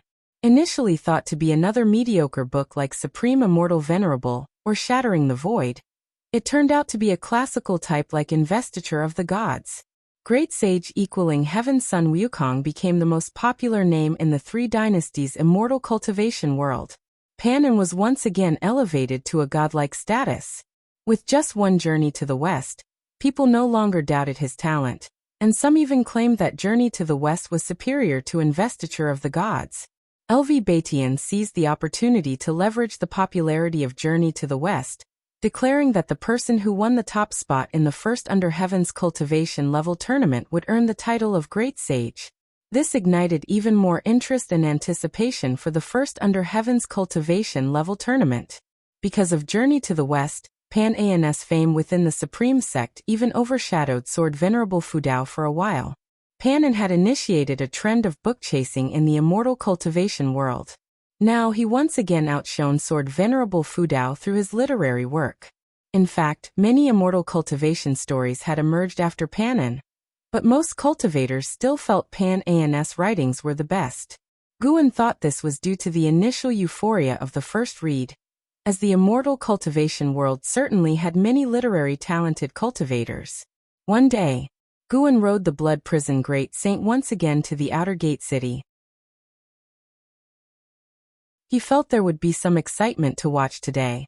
The city was bustling with people, cultivators coming and going ceaselessly, very lively, almost like celebrating the spring festival. Guan saw many cultivators in strange costumes, and even shape-shifting demons. Now the Supreme Sect had begun recruiting demon clan disciples, with great results. Each year, around 10,000 shape-shifting demons would come to apprentice. The main character in Journey to the West being a demon had made the entire demon community more favorable towards the Supreme Sect. Arriving at the surroundings of the Heavenly Repair platform, the Blood Prison Great Saint halted. He heard people around talking. "Have you read Journey to the West? The book collection hall put up another batch yesterday, and I managed to get a copy." "Then lend it to me. I read an unofficial version that doesn't contain Pan-An's handwriting." Recently, more and more people have been challenging the Heaven Cutting Axe. They say that whoever can lift the Heaven Cutting Axe can secure the top spot in the first Under Heaven's cultivation level tournament. You're joking. Even the champion can't possibly lift the Heaven Cutting Axe. Some were talking about Journey to the West, some about Sword Venerable Fudao, but most were discussing the first Under Heaven's cultivation level tournament. Guan silently counted down. After a while, he thought to himself, here it comes. A dominating aura enveloped the Heavenly Repair platform, followed by a loud voice that echoed throughout the city. "I am the foremost cultivator of Lingxia, Qiao Dai. All of you move aside. I want to challenge the Heaven Cutting Axe." Boom. The entire city trembled. Everyone looked towards the sky above the Heavenly Repair platform, and saw a majestic figure floating in the air. It was a man in a yellow robe, wearing a golden crown and a python belt, with an aura like a swirling dragon around him. Guan cast a lifespan detection spell on him. "Qiao Dai, Mahayana Realm 9th Layer 898/8900/8900, an extreme lifespan of 8,900 years. Among Nirvana dead, he was second only to An Hao and the Blood Prison Great Saint, even surpassing Xian Tianyi." Guan could feel that this person contained chi blood beyond the Mahayana realm. Of course, it was only beyond. Reaching the Nirvana realm was impossible. The weakest in the Nirvana realm was stronger than the strongest in the Mahayana realm. This was the barrier between the mortal and the immortal. People around the Heaven Cutting Axe gave way, and Qiao Dai descended. Many were discussing where Lingxia was. Guan knew about Lingxia. It was the dynasty in the far north of the continent, created by the Seven Stars Spirit Realm. Everyone in that dynasty was a descendant of the Seven Stars Spirit Realm cultivators. But the territories of the three dynasties hadn't interacted with Lingxia yet. Zhua Yijian stood beside the Heaven Cutting Axe, eyeing Qiao Dai. Qiao Dai exuded an emperor's aura, and with each step, a dragon's roar accompanied him, which made Zhua Yijian secretly marvel. When he reached the Heaven Cutting Axe, Qiao Dai didn't try to lift it immediately. Instead, he looked at Zhua Yijian and said, "Move away, so you don't get hurt." "You?" Zhua Yijian was instantly infuriated, crumpling the Journey to the West in his hand. An elder in the Unification Realm appeared out of thin air and said, "Listen to him. Everyone back off." Upon hearing this, Zhua Yijian reluctantly retreated. The cultivators meditating around the righteous words also got up, including Di Xia. Ji Hantian appeared among the crowd, watching Xiao Dai with solemn eyes. The Ji family had close ties with the Seven-Star Spirit Realm, and he had met Xiao Dai in the Seven-Star Spirit Realm. At that time, he was still young, and Xiao Dai was already the most famous genius in the Seven-Star Spirit Realm. Though most of the Ji family had joined the Seven-Star Spirit Realm, Ji Hantian had a strong aversion to it, which made him dislike Xiao Dai. He couldn't help but say, "Without immortal path cultivation, don't dream of challenging."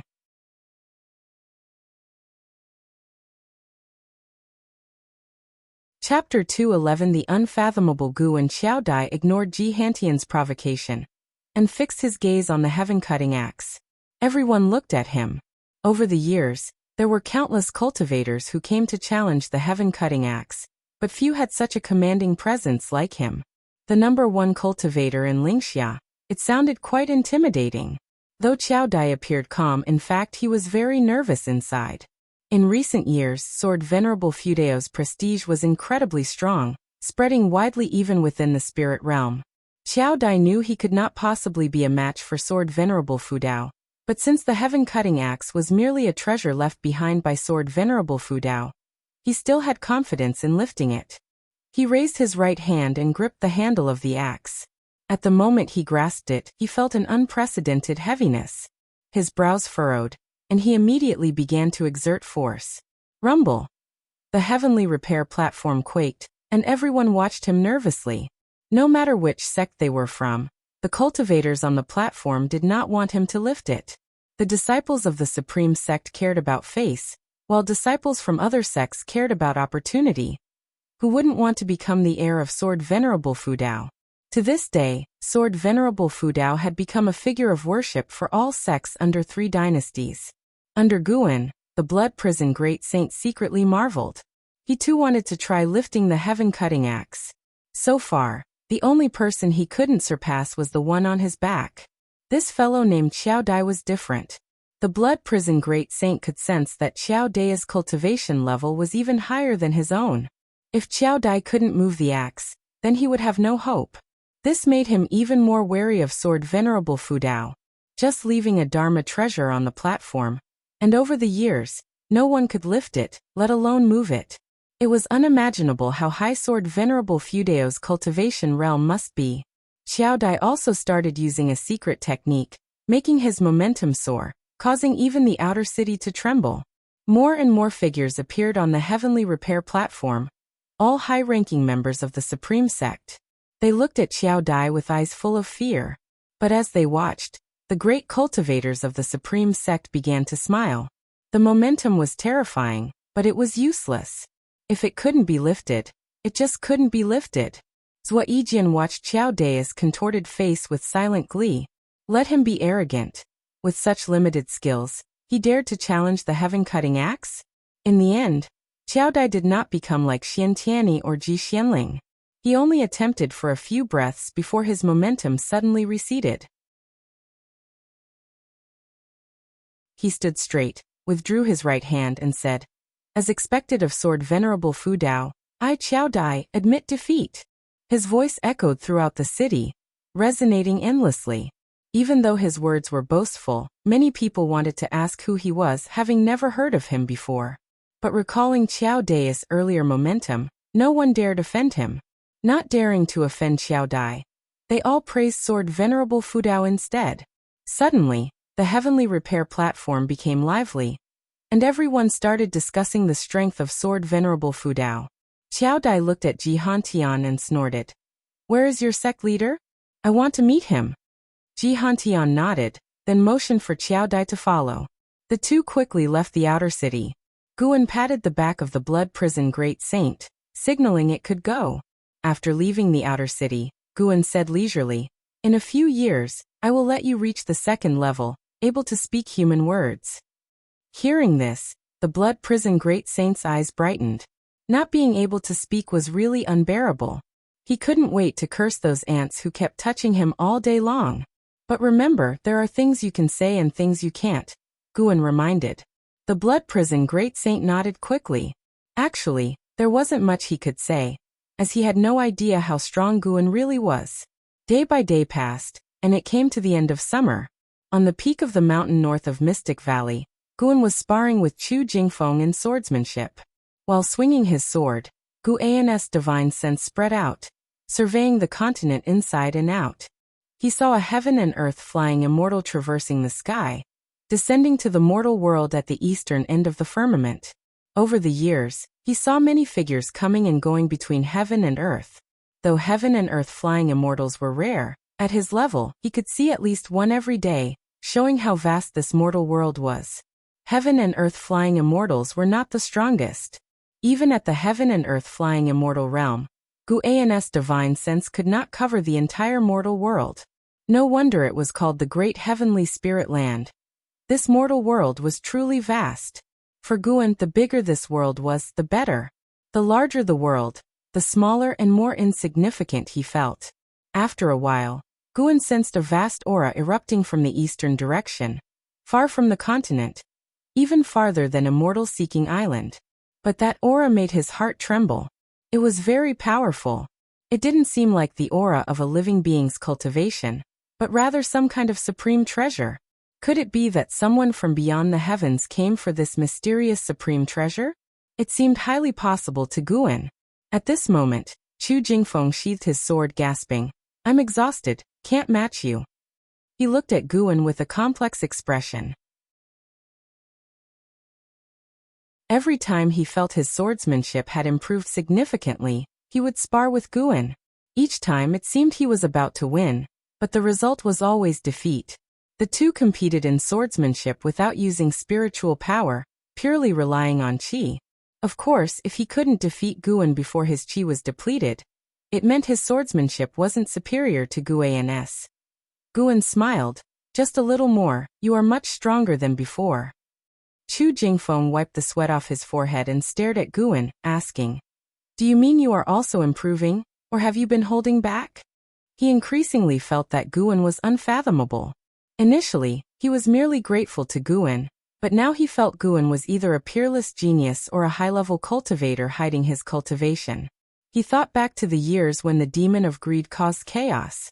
The demon of greed had perished in Guan's house, but to this day, no one discovered who had saved Guan.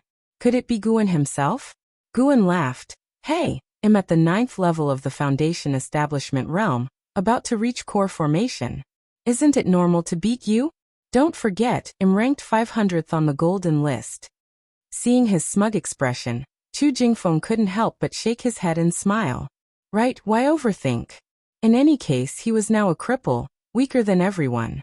After chatting for a while longer, Guan gripped his heavenly resident's sword and descended the mountain, while Chu Jingfeng sat meditating on the cliff, reflecting on his earlier sword-fighting experiences. The next morning, the first Heavenly Strength Tournament officially began. It was said that over 50,000 cultivators and demons had signed up, covering all realms. There were even mysterious Mahayana cultivators participating. Guan did not participate. Instead, he headed to Tianya Valley to harvest medicinal herbs. This year, he aimed to reach a lifespan of 7 million years. After surpassing the 10 million year mark, he could look forward to a billion-year lifespan. A billion years would bring new abilities. The next time could be 10 billion, or even 100 billion years for new functions. The thought was exciting to Guan. If a billion years passed in the real world, how high would his cultivation level be? The sky was clear, and the ocean was boundless. Immortal-seeking Island sat on the ocean, small as a speck of dust, but when viewed up close, its prosperity was evident. Guan returned to Immortal-seeking Island, and exchanged all the medicinal herbs he had gathered over the past 3 years for top-grade spirit stones, then began to wander around. He planned to buy some high-quality cultivation elixirs to help Yilan and Xiaochuan. As for others, he wouldn't go out of his way to help them. Enjoying the elixirs he personally refined was good enough. Hu Xiaojian continued to lead the way for Guan, full of enthusiasm. By the way, Senior, several months ago, a conflict broke out between the Star Sea congregations and the 7 Stars Spirit Realm. Have you heard about it? Hu Xiaojian asked suddenly, his expression excited. Guan answered, "I've been secluded in training, unaware of this. Why did they clash?" Hu Xiaojian lowered his voice. It said that a disciple of the Star Sea congregations was killed by the Seven Stars spirit realm, so a group of Star Sea congregation cultivators attacked islands affiliated with the Seven Stars spirit realm. They fought for 3 days and nights. Many say the Star Sea congregations and Seven Stars spirit realm are going to war. They have been at peace for 50,000 years, who knows if it's true? If these two top forces go to war, this ocean will be far from peaceful. Guan first thought of Xiantiani. Was Xiantiani's capability so great? On second thought, yes, a Mahayana cultivator of several hundred years was rare. Even on the ocean, he would be a top-tier talent. On Immortal Seeking Island, Guan had only seen a few. The two continued chatting as they moved forward. An hour later, Guan had spent all his spirit stones, reaping abundant rewards. Spending on his junior brothers and sisters, he felt no regret. Even if they were destined to die, he was willing to help them live a few hundred or thousand years longer. After dismissing Hu Xiaojian, Guan began to wander Immortal Seeking Island on his own. Immortal Seeking Island was large, with numerous cities. Cultivators, demons, and spirit beasts were everywhere, making the streets very lively. Suddenly, someone brushed past Guan due to the person's peculiar attire. Guan subconsciously threw a lifespan detection. Nine-Fingered Divine Lord, second layer of Traveling Immortal Realm 170800/190000/800000. 17,000 years? Was this 80,000-year maximum lifespan serious? Guan was intrigued. The person's apparent cultivation was only at the Mahayana realm. Even as a 9th-level heaven and earth flying immortal realm great cultivator, Guan couldn't see through his true cultivation level, indicating this man's greatness. Of course, it was also possible that this person was not a wandering immortal, but had his cultivation level fall due to some reason. Guan thought the latter was more likely. He didn't turn back and continued forward. However, the Nine-Fingered Divine Lord stopped. He wore a black outfit like a wanderer. His clothes were not fancy, somewhat old, with a bamboo hat and a large wooden box on his back. He looked back, frowning under his hat, eyes filled with confusion. Was it a misperception? The Nine-Fingered Divine Lord felt someone watching him earlier, but saw no one when he looked back. The strongest on this street was just a loose immortal. He retracted his gaze and continued on his way. 30 minutes later, he arrived at a residence and met a man in a purple robe in the courtyard. "Senior, please have a seat," the purple-robed man said with a smile, respectfully. The Nine-Fingered Divine Lord sat down, placing the large wooden box beside him. He calmly asked, "What business do you have with me?" The purple-robed man sat, waved his right hand, and a purple light barrier rose around the courtyard, then quickly disappeared. He looked at the Nine-Fingered Divine Lord and whispered, "Senior, I have a lead on the Immortal Path Supreme Treasure you sought before. It is somewhat troublesome. It involves the Seven Stars Spirit Realm. Do you dare to venture there?"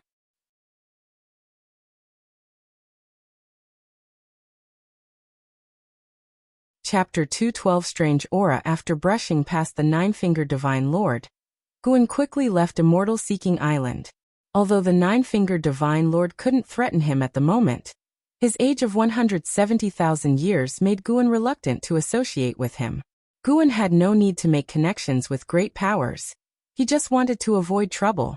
After returning to the Supreme Sect, he went to watch the first cultivation conference every few days, and found it quite interesting.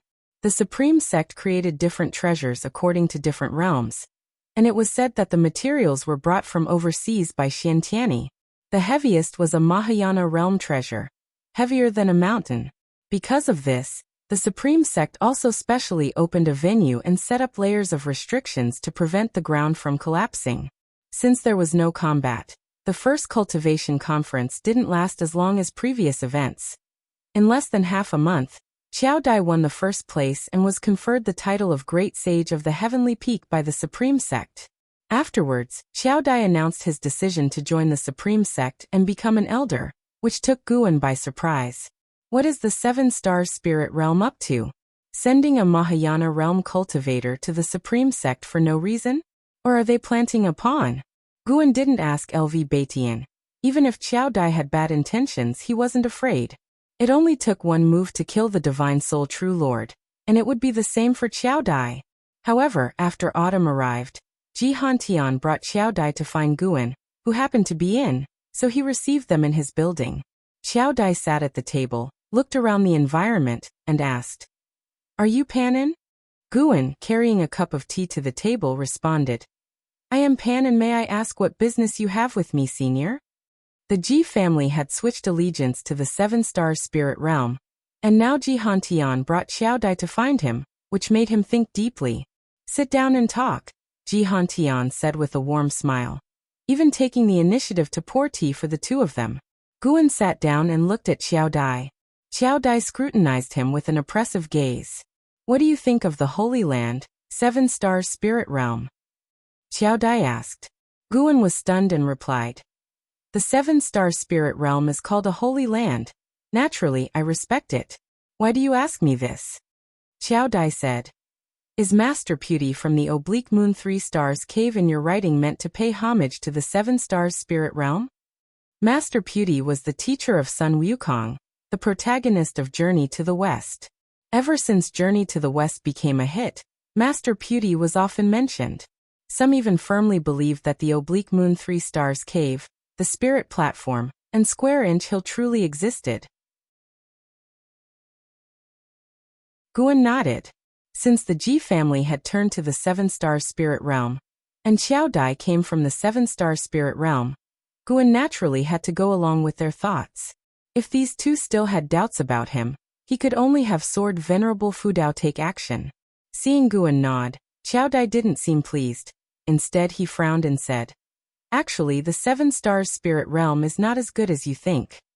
Upon hearing this, Guan looked at him in amazement. What does this mean? Could it be that Qiao Dai harbored enmity toward the Seven Stars Spirit Realm? Ji Hantian chimed in. The previous great calamity of demons is related to the Seven Stars Spirit Realm. We sought you out because we feared you esteemed the Seven Stars Spirit Realm too much. And there are some things we need to tell you. Without waiting for Guan to respond, Ji Hantian explained the origins of the demon ancestor and evil demon, leaving Guan dumbfounded. Guan actually knew this long ago, but had to act surprised while contemplating their intentions. After Ji Hantian finished, Qiao Dai said, "The actions of the Seven-Star Spirit Realm disgust me deeply. Ever since I embarked on the immortal cultivation path, I wanted to be an immortal who saves the world. That was also why I chose to join the Seven-Star Spirit Realm.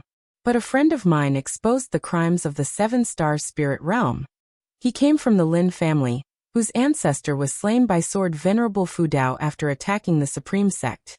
Later, during the siege of the evil demon, the Lin family suffered heavy losses.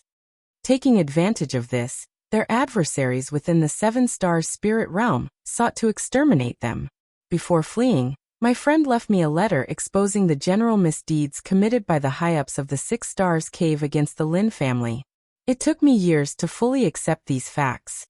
Guan felt a sigh of lament at hearing that the Lin family had been abandoned by the Seven-Star Spirit Realm. Of course, the Lin family's annihilation was not undeserved, just infighting among dogs. Guan furrowed his brow and said, "I am merely a minor cultivator in the Foundation Establishment realm. Why are you telling me this? I cannot help you. Don't think of using Pan An's name to expose the Holy Land. I cannot afford to provoke them." Ji Hantian smiled. "Rest assured, we are not that reckless. The Seven-Star Spirit Realm is currently too powerful, and even the combined forces of the three dynasties can't shake it. We just hope you won't exalt the Seven-Star Spirit Realm in your books in the future." Qiao Dai nodded and said, "Exactly. Your influence is truly great. I used to disdain it until I read your investiture of the gods and Journey to the West, only then realizing your prowess. However, I liked your Supreme Immortal Venerable the most. The story of a comeback is more captivating. So that's what it's about." Guan found it both laughable and exasperating. It was just a coincidence. In fact, he was subtly hinting that the Seven-Star Spirit Realm resembled the Buddhism sect of Western Heaven. He pretended to contemplate, and then reluctantly agreed to the matter.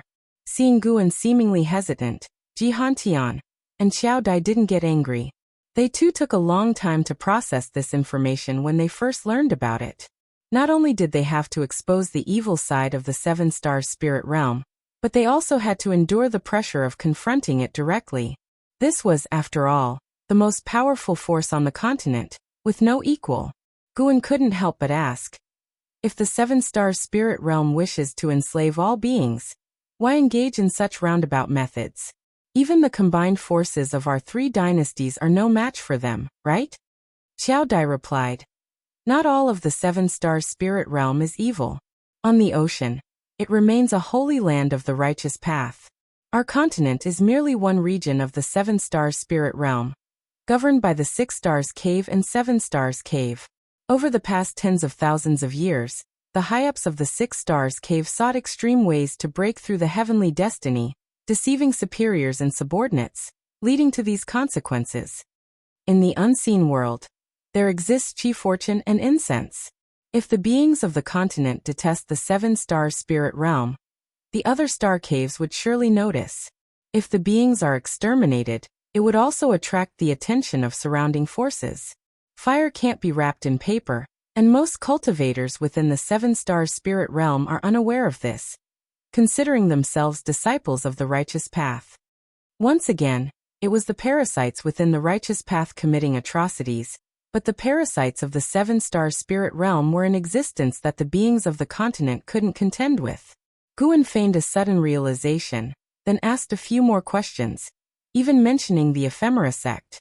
The reason the ephemera sect managed to come through the 9 Nether Road was due to the connection between its hierarch, Butcher Immortal Jing, and an elder in the 6 stars cave. The interwoven interests between the two were immeasurable.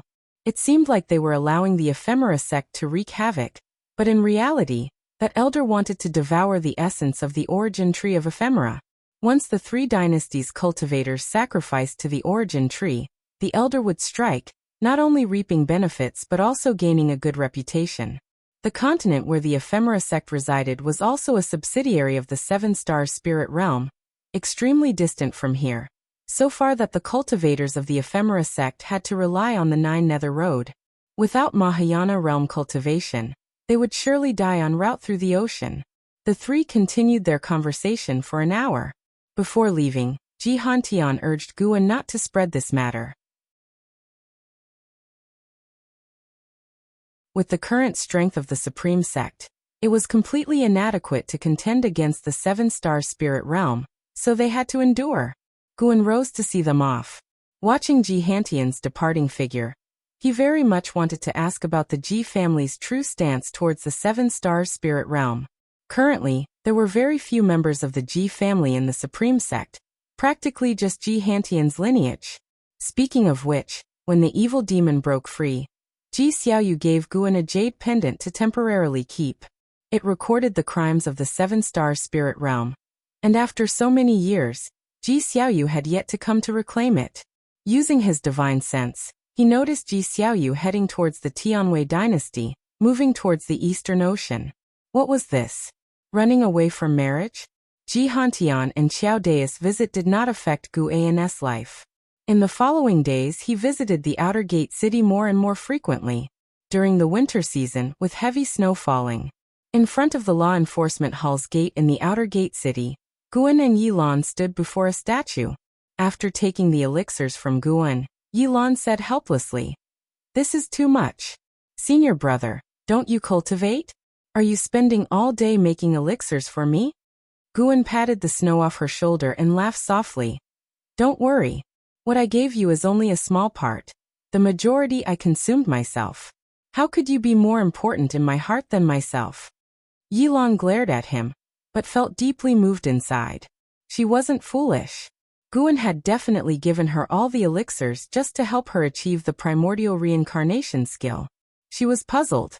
She felt her body was still good, able to live for another 200 years.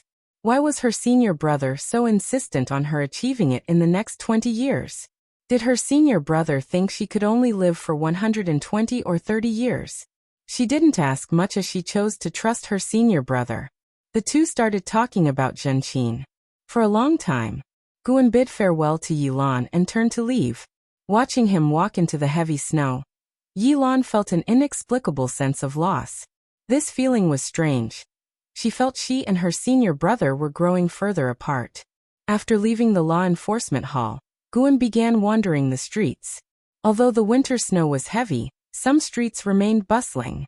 Arriving in the busy market area, a young disciple approached him and whispered, "The long-lost Supreme Secret Records, want to buy? The kind with illustrations." Guan gave him a look of disdain, bypassed him, and continued on his way.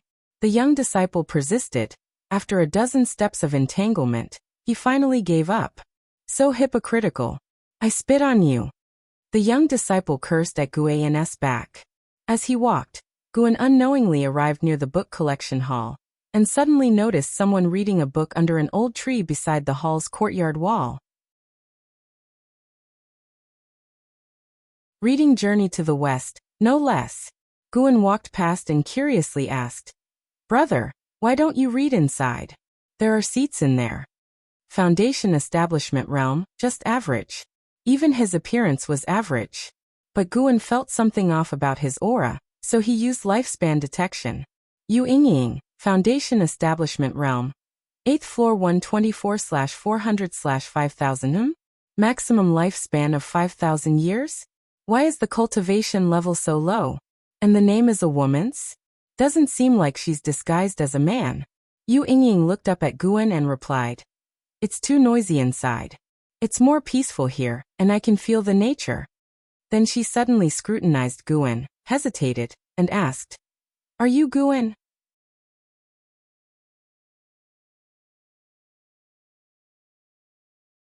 Chapter 213 Divine Monarch arrives. Great opportunity. Hearing Yu Yingying's inquiry, Guan hesitated for a moment and asked, "I am.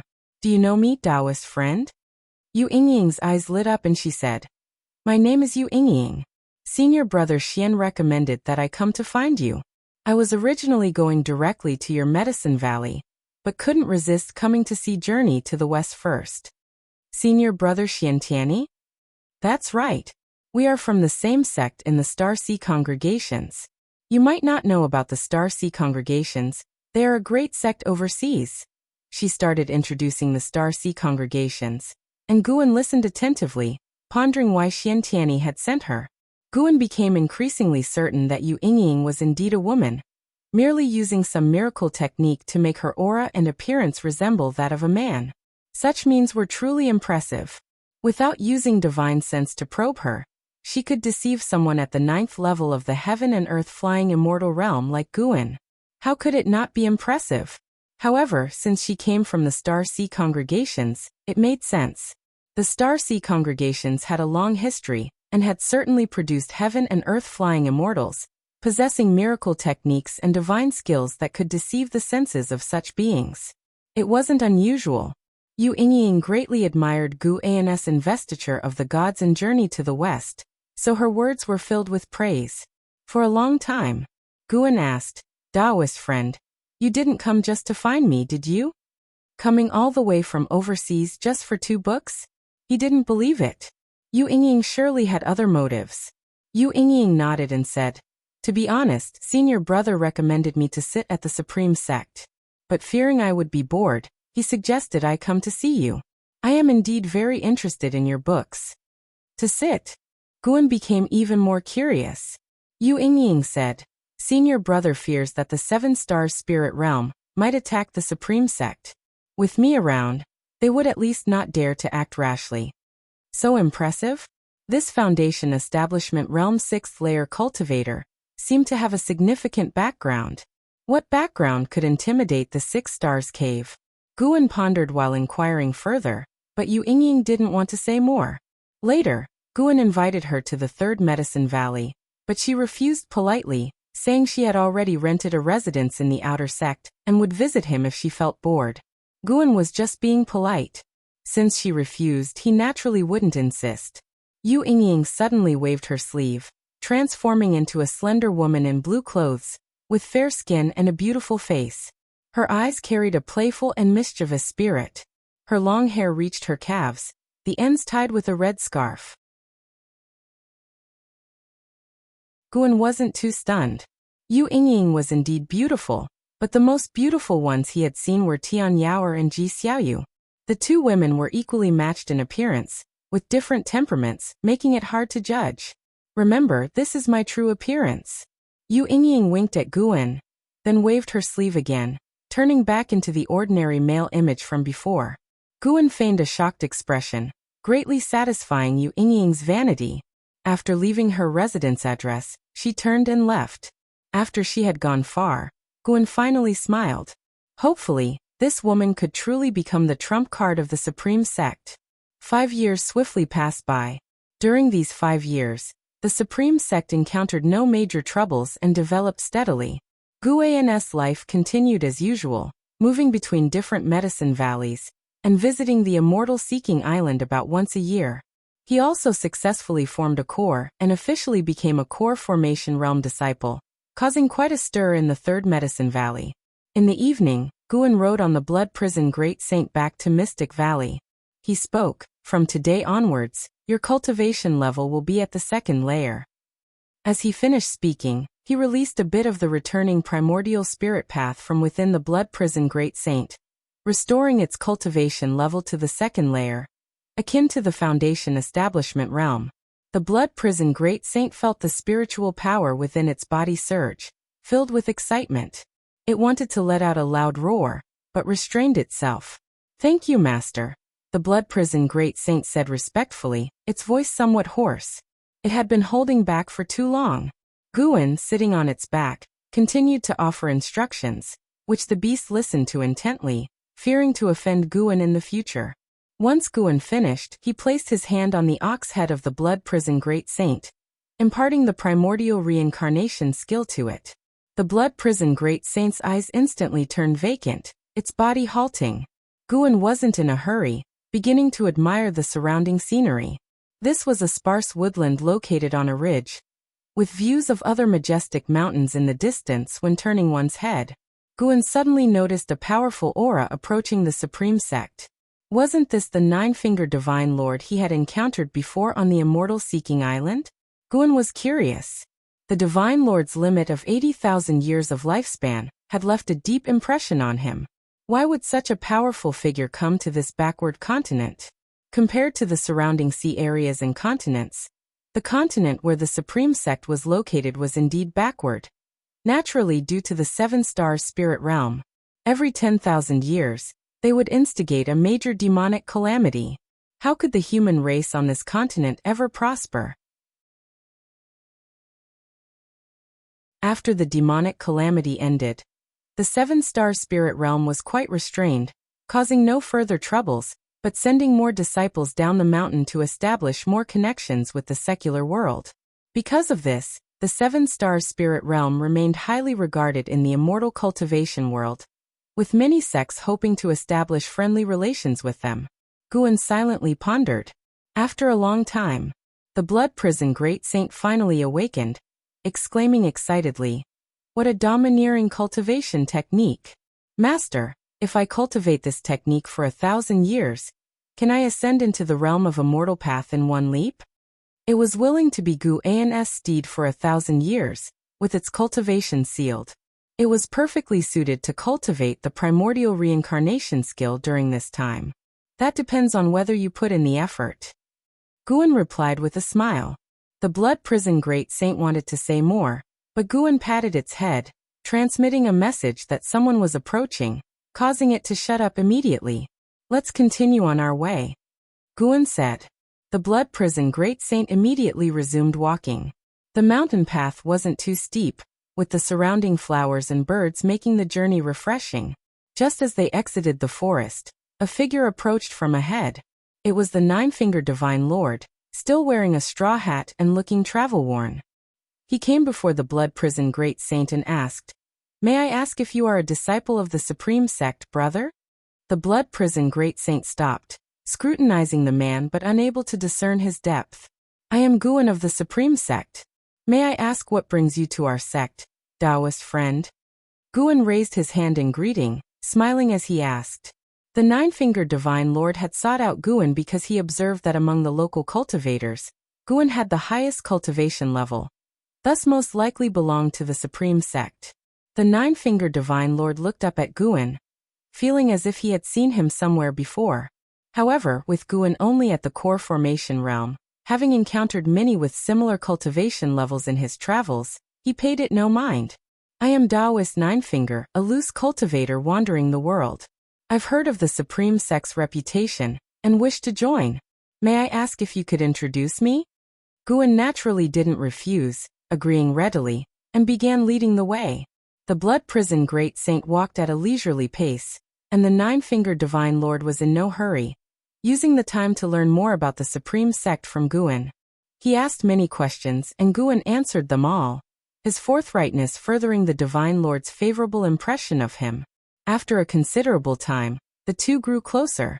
Taoist friend, could you tell me your cultivation level so that I can decide whether to take you to the outer sect or the inner sect? Guan asked. The Nine-Fingered Divine Lord had observed on his journey that to become a high-ranking member of the Supreme Sect, one needed at least an Unification Realm cultivation. To be honest, I am at the 4th layer of the Unification Realm. Taoist Ninefinger said hesitantly. What? Unification Realm? Guan exclaimed, making the Blood Prison Great Saint want to roll its eyes. In the face of Guan's excitement, Taoist Ninefinger remained calm, not relishing the sense of superiority since his real cultivation level was at the 2nd layer of the Wandering Immortal Realm. Energy cultivation, foundation establishment, core formation, nascent soul, divinity transformation, void crossing, unification, mystic heart, Mahayana, nirvana, loose immortal, wandering immortal. Pretending to be at a lower realm, he was 4 major realms higher than Guan. In reality, he was 9 major realms higher than Guan. Along the way, Guan's curiosity grew, but his words didn't come across as obsequious, earning more respect from Taoist Ninefinger. As evening approached, they arrived at Mystic Valley. Guan invited Taoist Ninefinger to stay for the night, to which the latter had no objection. Upon entering Mystic Valley, a group of servant disciples greeted them warmly. Seeing these energy cultivation realm cultivators mingling closely with core formation realm Guan, the Nine-Fingered Divine Lord noticed that Guan wasn't just respectful on the surface. He was also kind and non-arrogant towards those below him. Guan tasked Lu Jiujia with arranging accommodation for Taoist Ninefinger before retiring to his room to rest. A while later, the Nine-Fingered Divine Lord sat cross-legged on his bed, scanning the Supreme Sect with his divine sense. The strongest cultivator in the Supreme Sect was only at the Mahayana realm, posing no threat to him and offering little of interest. He even discovered the existence of the 8 scenic caves but paid it no mind. Everyone had secrets. Guan having a hidden cave was nothing notable, and the herbs within the 8 scenic caves did not attract him. Deep into the night, on the mountain top, Chu Jingfeng sat meditating, absorbing energy. What cultivation technique are you practicing? The Nine-Fingered Divine Lord's voice suddenly came, startling Chu Jingfeng, who turned to look. An hour ago he had seen the Nine-Fingered Divine Lord, who was addressed as senior by Guan. He quickly stood up, greeting him. A technique for absorbing energy, not worth mentioning. The Nine-Fingered Divine Lord scrutinized him and said, "Your natural talents are decent. It's a pity you haven't laid a solid foundation. The technique you're practicing can improve your aptitude, but its effects are limited." Hearing this, Chu Jingfeng felt both relieved and somewhat uncomfortable. Daring to belittle the Taoist expansion skill? The Nine-Fingered Divine Lord continued, "I can help you rebuild your foundation and restore your cultivation. Will you become my named disciple?" Chu Jingfeng hesitated and asked, "May I know the senior's identity?" The Nine-Fingered Divine Lord's eyes flashed with appreciation. "I am a loose cultivator from overseas. I met your Valley Master. Tomorrow, I will join the Supreme Sect. I am an Unification Realm cultivator. According to your Valley Master, becoming an elder shouldn't be difficult." Unification Realm cultivator. Chu Jingfeng was stunned.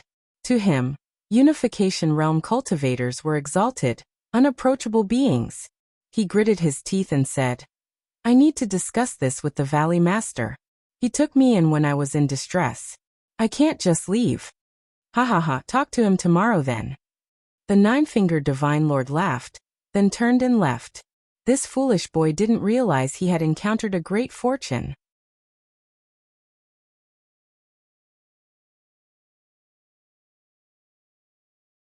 Chapter 214 Immortal Path Supreme Treasure. The next morning, Nine-Fingered Divine Lord brought Chu Jingfeng to find Guan, and expressed his intention to take him as a disciple. Guan was pleasantly surprised and hastily had Chu Jingfeng express his gratitude to Nine-Fingered Divine Lord. This gesture deeply moved Chu Jingfeng. Upon hearing that Nine-Fingered Divine Lord could help him restore his cultivation level, he felt tempted. However, given all that Guan had done for him over the years, he felt torn and unsure of how to decide. Nine-Fingered Divine Lord also held Guan in higher regard. He could see that Guan was genuinely happy for Chu Jingfeng. This was indeed true. Although Guan was powerful, in terms of knowledge and experience, he certainly couldn't match the 17,000-year-old Nine-Fingered Divine Lord. If the Divine Lord sincerely cared for Chu Jingfeng, it would be a turning point in Chu Jingfeng's life. Subsequently, Guan directly instructed Chu Jingfeng to acknowledge Nine-Fingered Divine Lord as his master, making the atmosphere very harmonious. An hour later, they used the teleportation array to reach the third Medicine Valley, and then flew to the inner Sex City. Nine-Fingered Divine Lord had long known of the third Medicine Valley, but had not expected it to belong to Guan as well. It wasn't until noon that Guan returned alone to the third Medicine Valley, while Nine-Fingered Divine Lord and Chu Jingfeng prepared to stay in the inner Sex City. Though the true intentions of Nine-Fingered Divine Lord remained unclear, the addition of a wandering immortal was a good thing for the Supreme Sect. If Nine-Fingered Divine Lord caused trouble, Guan could always intervene. Is the fortune of the Supreme Sect rising? Guan sat in his chair, silently pondering. First, Xian Tianyi summoned Yu Yingying of the Star Sea congregations. Then Xiao Dai of the Seven Stars Spirit Realm came to surrender, and now a mysterious wandering immortal had arrived. This fortune made Guan marvel.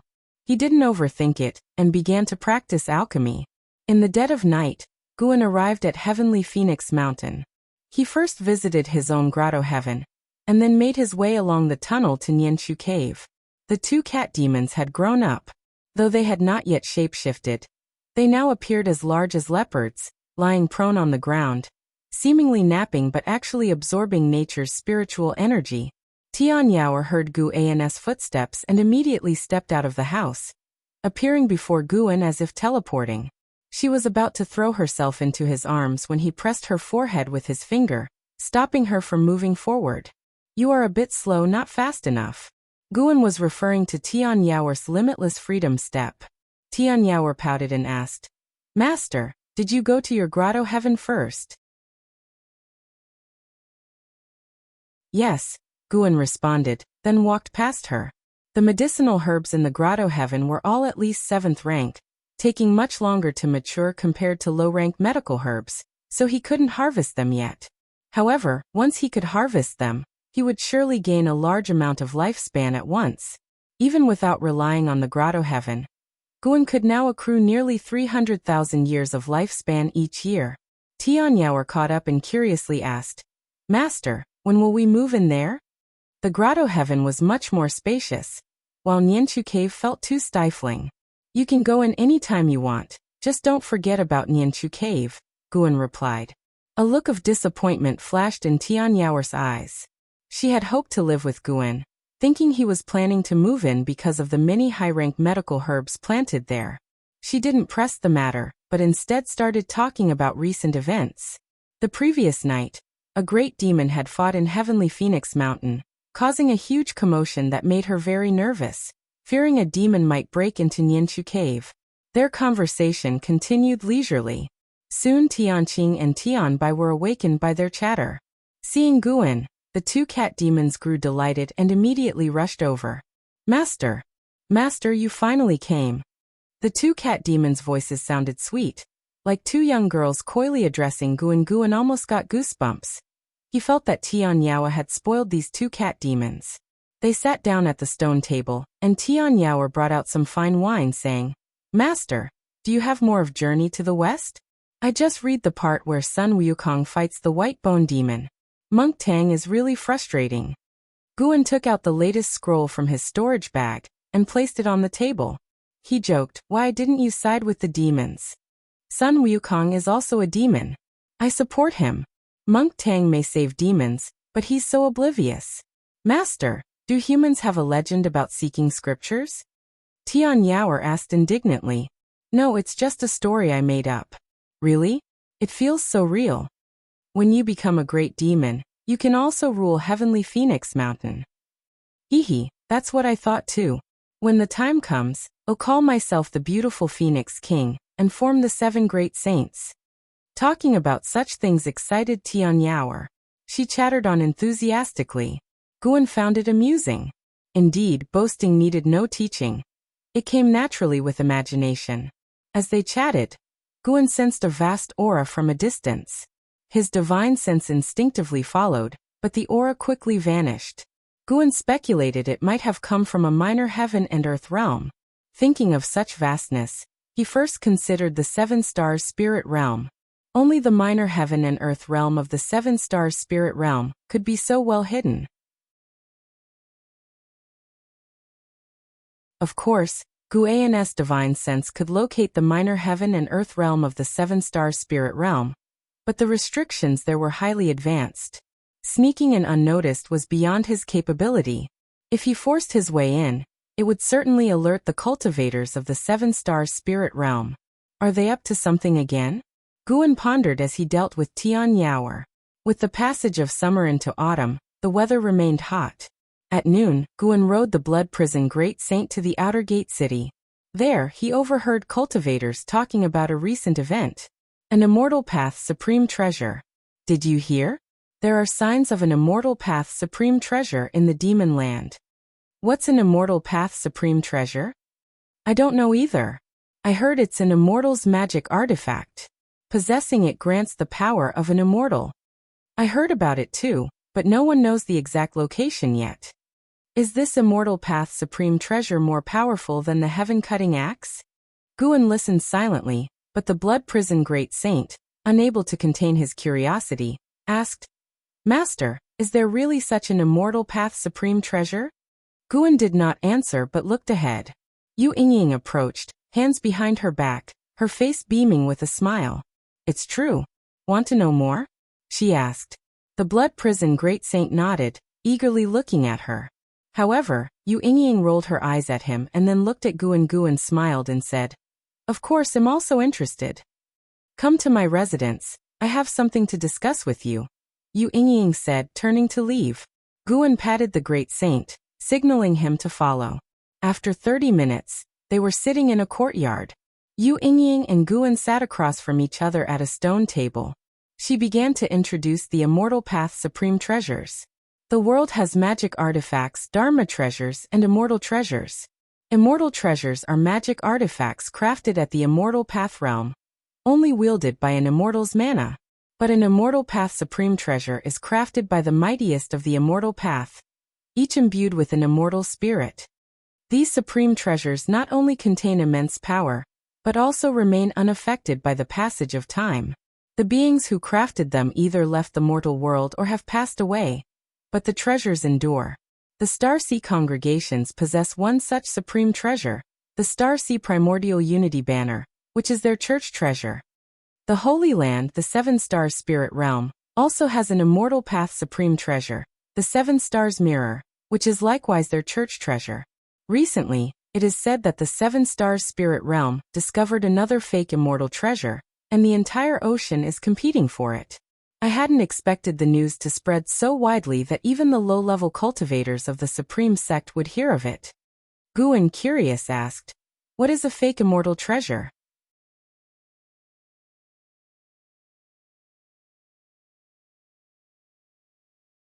Had his master written a book for him?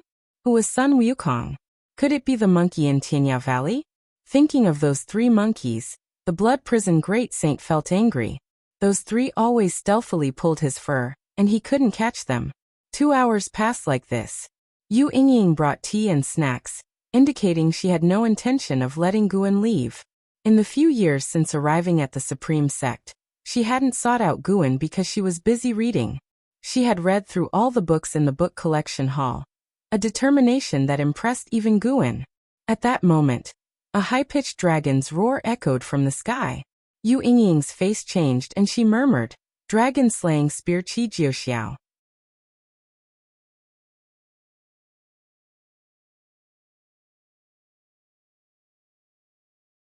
Chapter 215. 700,000 years lifespan limit. Dragon-slaying spear Qi Jiuxiao? Dragon-slaying? How arrogant! The blood prison great saint heard Yu Yingying's words and couldn't help but show a curious expression. He looked up to the south and saw a golden glow appearing in the sky, becoming more and more spectacular, as if the sky was changing color. Guan also turned his head to look.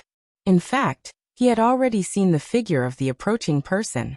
Nirvana Realm 9 layers. The golden light gradually enveloped the sky above the supreme sect. More and more people flew up, looking into the distance.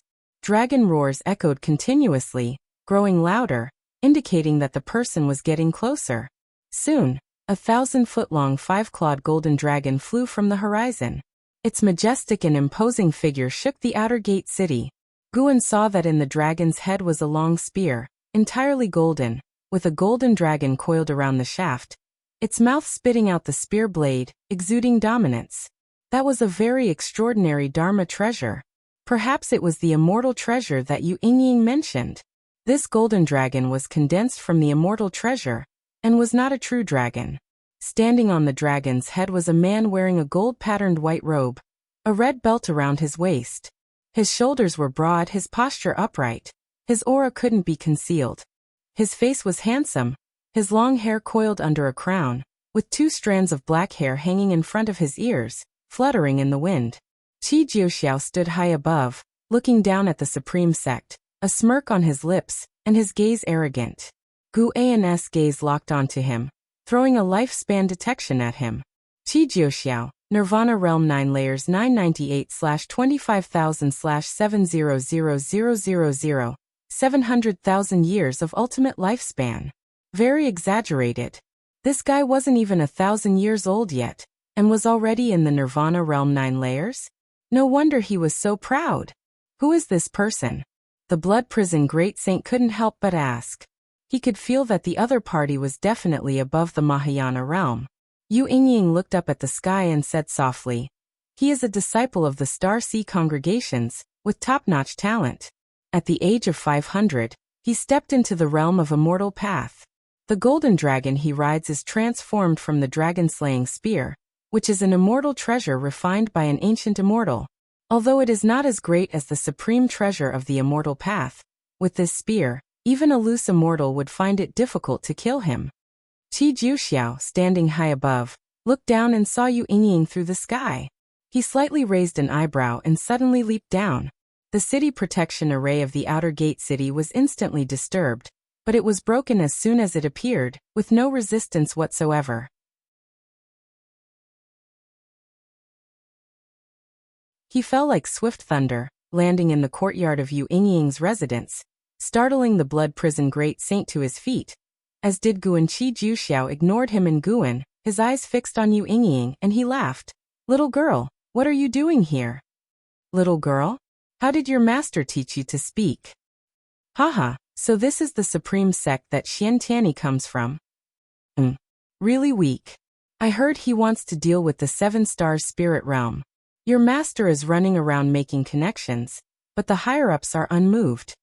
Qi Jiuxiao laughed softly. Seeing Yu Yingying frown, he continued, "How about I go and probe the depths of the 7 stars spirit realm for you?" Yu Yingying looked at him and snorted. "With your cultivation level, don't die at the 7 stars spirit realm." "Ha! Then watch me seize the supreme treasure of the immortal path." With that, Qi Jiuxiao leaped into the air, the golden dragon in the sky transforming into a streak of golden light, flying across the sky and disappearing without a trace. From beginning to end, Qi Jiuxiao didn't even glance at Guan. Yu Yingying snorted coldly. "That guy is truly arrogant. Sooner or later he will suffer a big loss." Guan sat down again and curiously asked, "What is your relationship?" "Just fellow disciples, we're not on the same path." Yu Yingying shook her head. obviously not wanting to say much about herself. A Foundation Establishment Realm 8th floor saying she's not on the same path as a Nirvana Realm 9 layers? Though correct, it felt a bit awkward. Guan felt more and more that Yu Yingying was not simple. No wonder Xian Tianyi invited her to the Supreme Sect. He looked at the cause and effect around Yu Yingying, probing her past 20 years.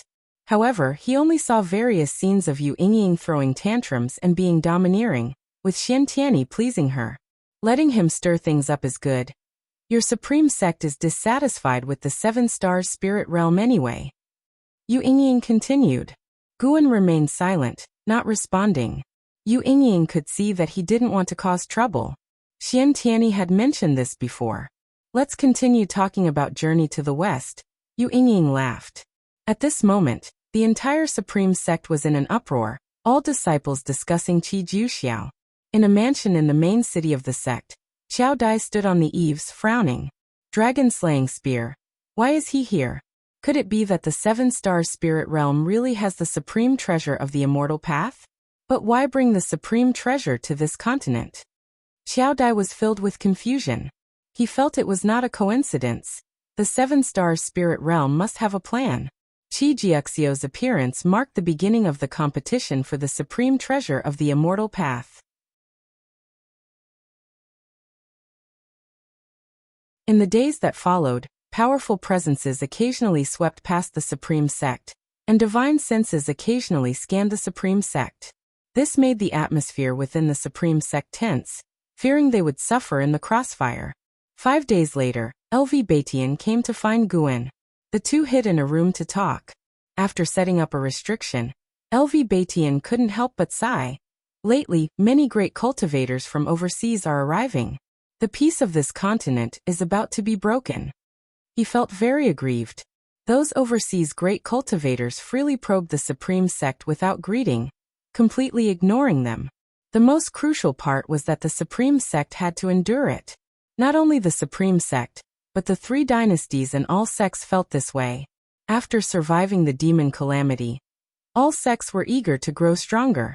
But in just a few years, so many beings at the Immortal Path realm appeared, making them feel like weeds. Before the demon calamity, I lived for hundreds of years without seeing a Mahayana realm cultivator, let alone those at the Immortal Path realm. Now how come there are more and more? LV Batian said troubledly. Guan comforted him. It's okay for now, no one is endangering the Supreme Sect. Their target should be that so-called supreme treasure of the Immortal Path. LV Batian nodded. I just wanted to vent to you. Now the Hall of Elders is on high alert, fearing another calamity may break out. Boom. A deafening roar came from afar, startling LV Batian, cutting off his words. Guan's divine sense swept out. Seeing Qi Jiuxiao fighting a Nirvana realm great cultivator far beyond Heavenly Phoenix Mountain. That person should be from the 7-star spirit realm. His aura did not come from overseas, but seemed to have suddenly appeared. Qi Jiuxiao was indeed strong, completely suppressing the opponent. Guan sensed a loose immortal aura approaching the battlefield, also emerging from the minor heaven and earth of the 7-star spirit realm. I need to go back. LV Batian stood up, and then disappeared from the room. Guan also stood up, walked downstairs, and saw disciples gathering. The previous noise had scared them, and they couldn't help but be afraid. Lu Lingjun also walked out from inside. She and the Blood Prison Great Saint looked in the same direction. After a while, Lu Lingjun withdrew her gaze and looked at the Blood Prison Great Saint. Why did it seem like the Blood Prison Great Saint was also looking in her direction? The Blood Prison Great Saint felt her gaze and couldn't help but glare at her. Stupid bull. Lu Lingjun shook her head and smiled, then walked towards Guan. The Blood Prison Great Saint couldn't help but curse. You're the stupid one. Lu Lingjun glanced at him, a terrifying murderous intent locking onto him, making his bull body stiffen. Guan also gave the Blood Prison Great Saint a look, forcing him to lower his head. The Blood Prison Great Saint felt extremely aggrieved. A dignified Mahayana realm cultivator, humiliated by a mystic heart realm cultivator, unable to retort. He now really hated Lu Lingjun. Thousands of years later, I definitely won't join your Ascension sect, and I'll even steal your people. Lu Lingjun smiled with satisfaction, then came to Guan. Why do you argue with him? Guan pretended to complain. Upset? I apologize to you. How would I know he has such a bad temper? Usually, she was in seclusion, unaware of what the blood prison great saint had gone through. Never mind, treat him better in the future. After all, he's my mount. Guan shook his head, making the blood prison great saint feel very touched. Lu Lingjun laughed. This bull is too weak. If you want a mount, I can get you a stronger one. The blood prison great saint's anger flared up again. Guan feared he would die of anger, so he pulled Lu Lingjun to an isolated place. Lu Lingjun sought him out of curiosity about recent events. Guan didn't hide anything and told her about the rumors of the supreme treasure of the immortal path. Lu Lingjun became interested and flew north directly. Really reckless. Are all ascenders like this? Guan felt helpless. His divine sense locked onto Qi Jiuxiao. This guy was already facing a loose immortal. The loose immortal seemed to be the master of the Nirvana realm cultivator, continually warning Qi Jiuxiao. But Qi Jiuxiao was extremely arrogant, soon starting a fight after a few words. One had to admit that the dragon-slaying spear in Qi Jiuxiao's hand was indeed powerful, capable of both offense and defense, preventing the loose immortal from defeating him in a short time. Of course, Guan could see that the loose immortal was very cautious of Qi Jiuxiao, not dealing a deadly blow. Before long, Qi Jiuxiao was still defeated and had to retreat. The immortal treasure could only protect him from death, but couldn't help him kill a loose immortal realm great cultivator. After the battle ended, Guan retracted his divine sense and turned back to the house. In the middle of the night, and Hao walked through the woods, holding a map. He had obtained it by chance, and it was said to record the cave of an ancient great cultivator. As he walked, he suddenly sensed something, quickly putting away the map, warily looking around, and a long sword appeared in his hand. Footsteps came from the darkness. He looked closely and saw a man approaching. It was Qi Jiuxiao. And Hao did not recognize Qi Jiuxiao, but could sense that the other was very strong. Qi Jiuxiao's face was very bad. He looked at Hao and asked, "Hey, what's your name? Which sect or school are you from?" Hao frowned. "My name is Hao from the Supreme Sect." Qi Jiuxiao said, "The Supreme Sect? There's a connection. One of my junior sisters is in the Supreme Sect." In light of this connection, give me the 8th rank heavenly material and earthly treasure from your storage bag for my healing, and I won't treat you unfairly. Hearing this, Hao's face changed drastically. How did the other K?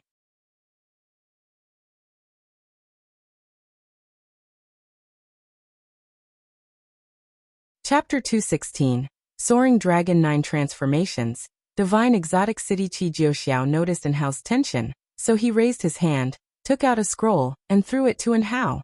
Hao instinctively caught it, then heard Qi Jiuxiao say, "Take a look, this is a divine skill I accidentally obtained."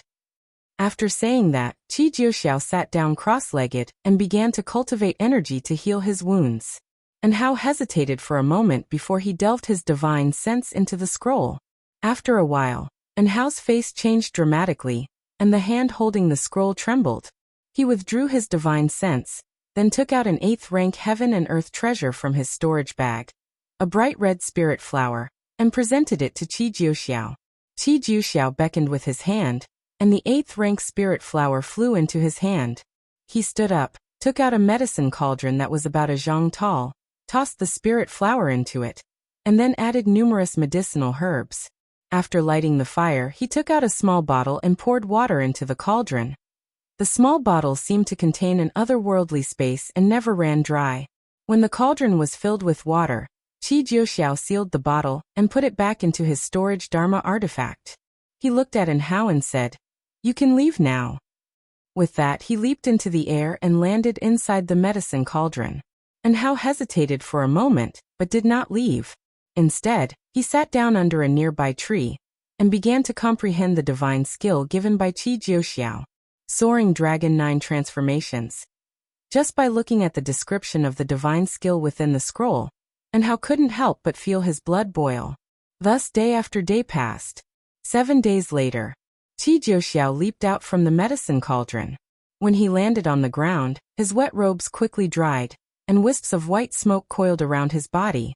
He shrank the medicine cauldron to a small size, stored it in his hand, and then emptied it, using his mana to clean out the residue.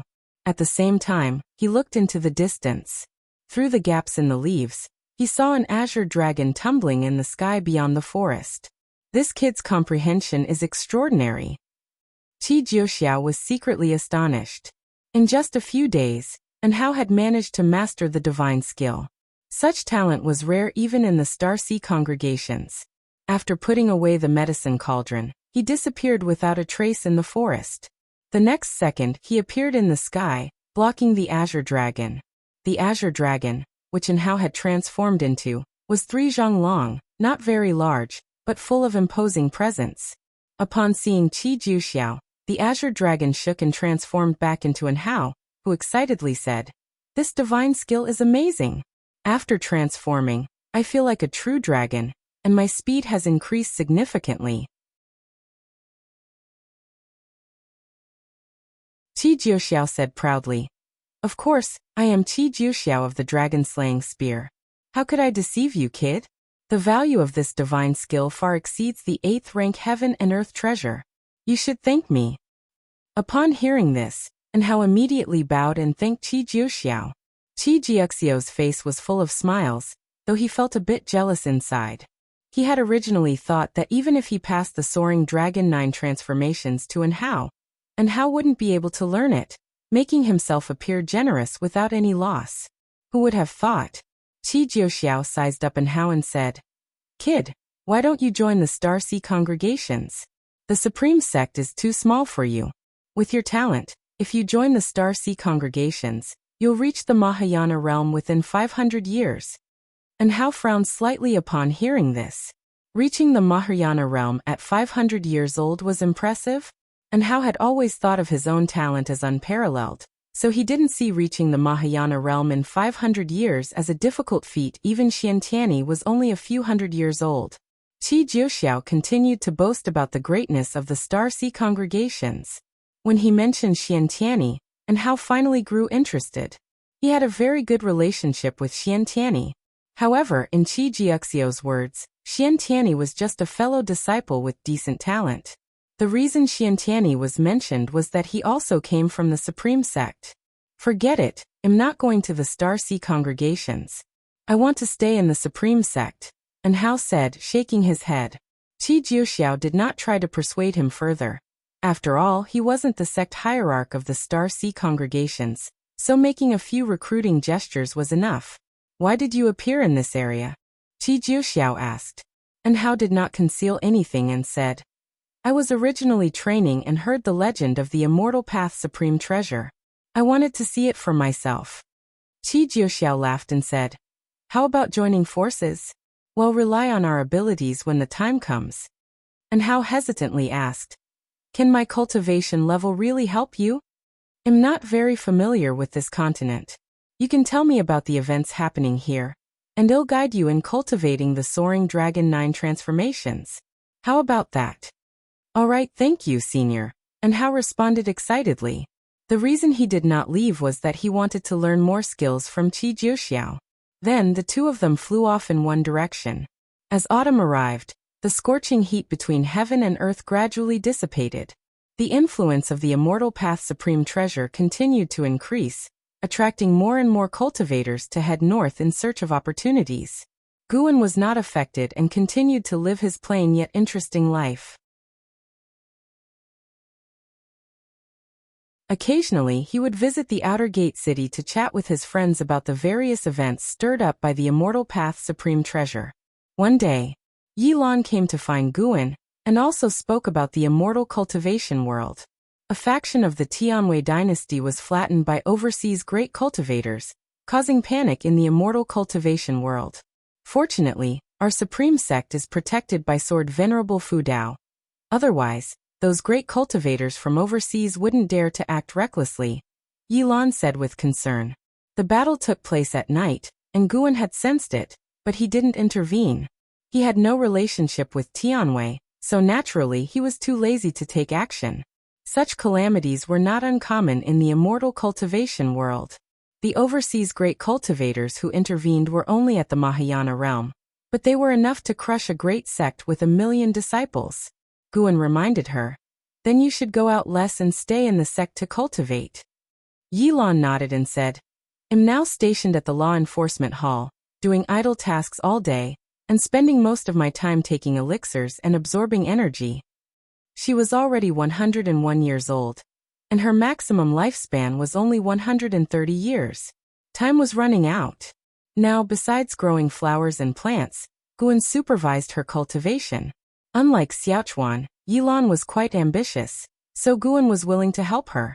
As they chatted, the topic shifted to Zhenqin. A few days ago, Zhenqin followed the elders and inheriting disciples to the demon clan's territory. It was said that the supreme sect had discovered a secret realm, a rare opportunity. That girl is bound to soar to great heights. She might even become a great cultivator of the supreme sect in the future. Imagine, she used to come to the inner sect to find me, acting like a little girl, reckless in her actions and careless in her words. Yilan began reminiscing about decades ago. Guan listened attentively, and when she finished he teased. What, are you jealous of her? Why don't I cultivate the defying fate divine skill, and pass my cultivation level to you before I die? Yilan gave him a sidelong glance and said, I wouldn't want that. What's the point of living without you? As they talked, the teacups on the table began to tremble, and ripples appeared in the tea. Yilan noticed this and frowned. Soon, even the ground began to shake, alarming all the cultivators in the city.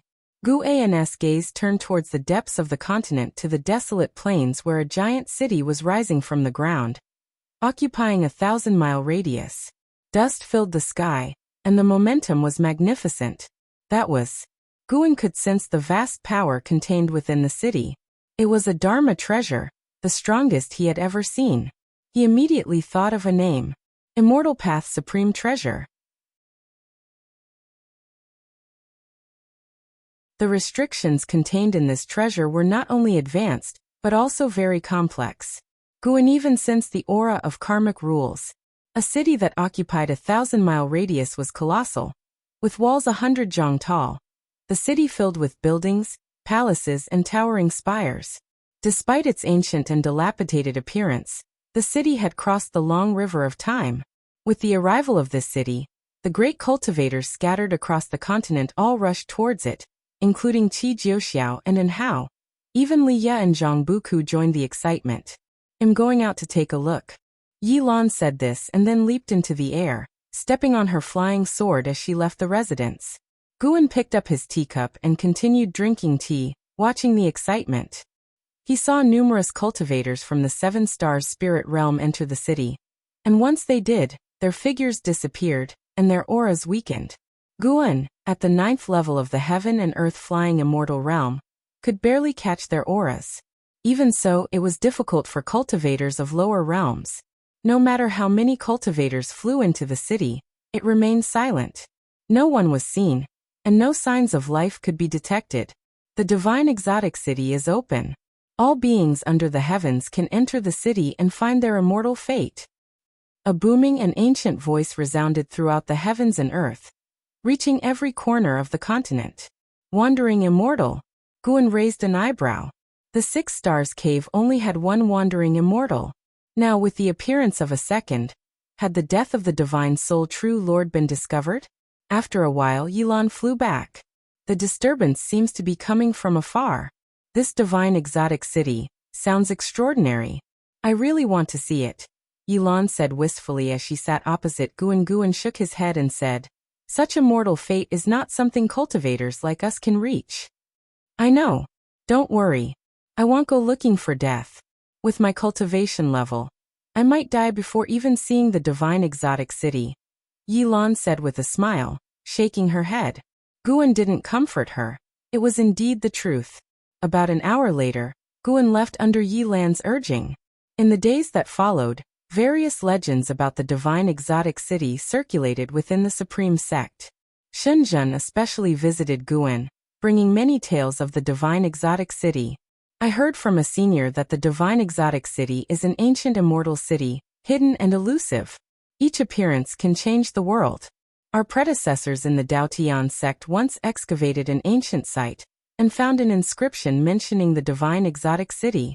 It is a very ancient legend, Shenzhen said excitedly. Guan smiled and asked, "What, do you want to join the excitement?" He observed the divine exotic city every day, witnessing over 10,000 beings enter the city, but none had come out. Shenzhen nodded and said, "Yes, I'm planning to take a look."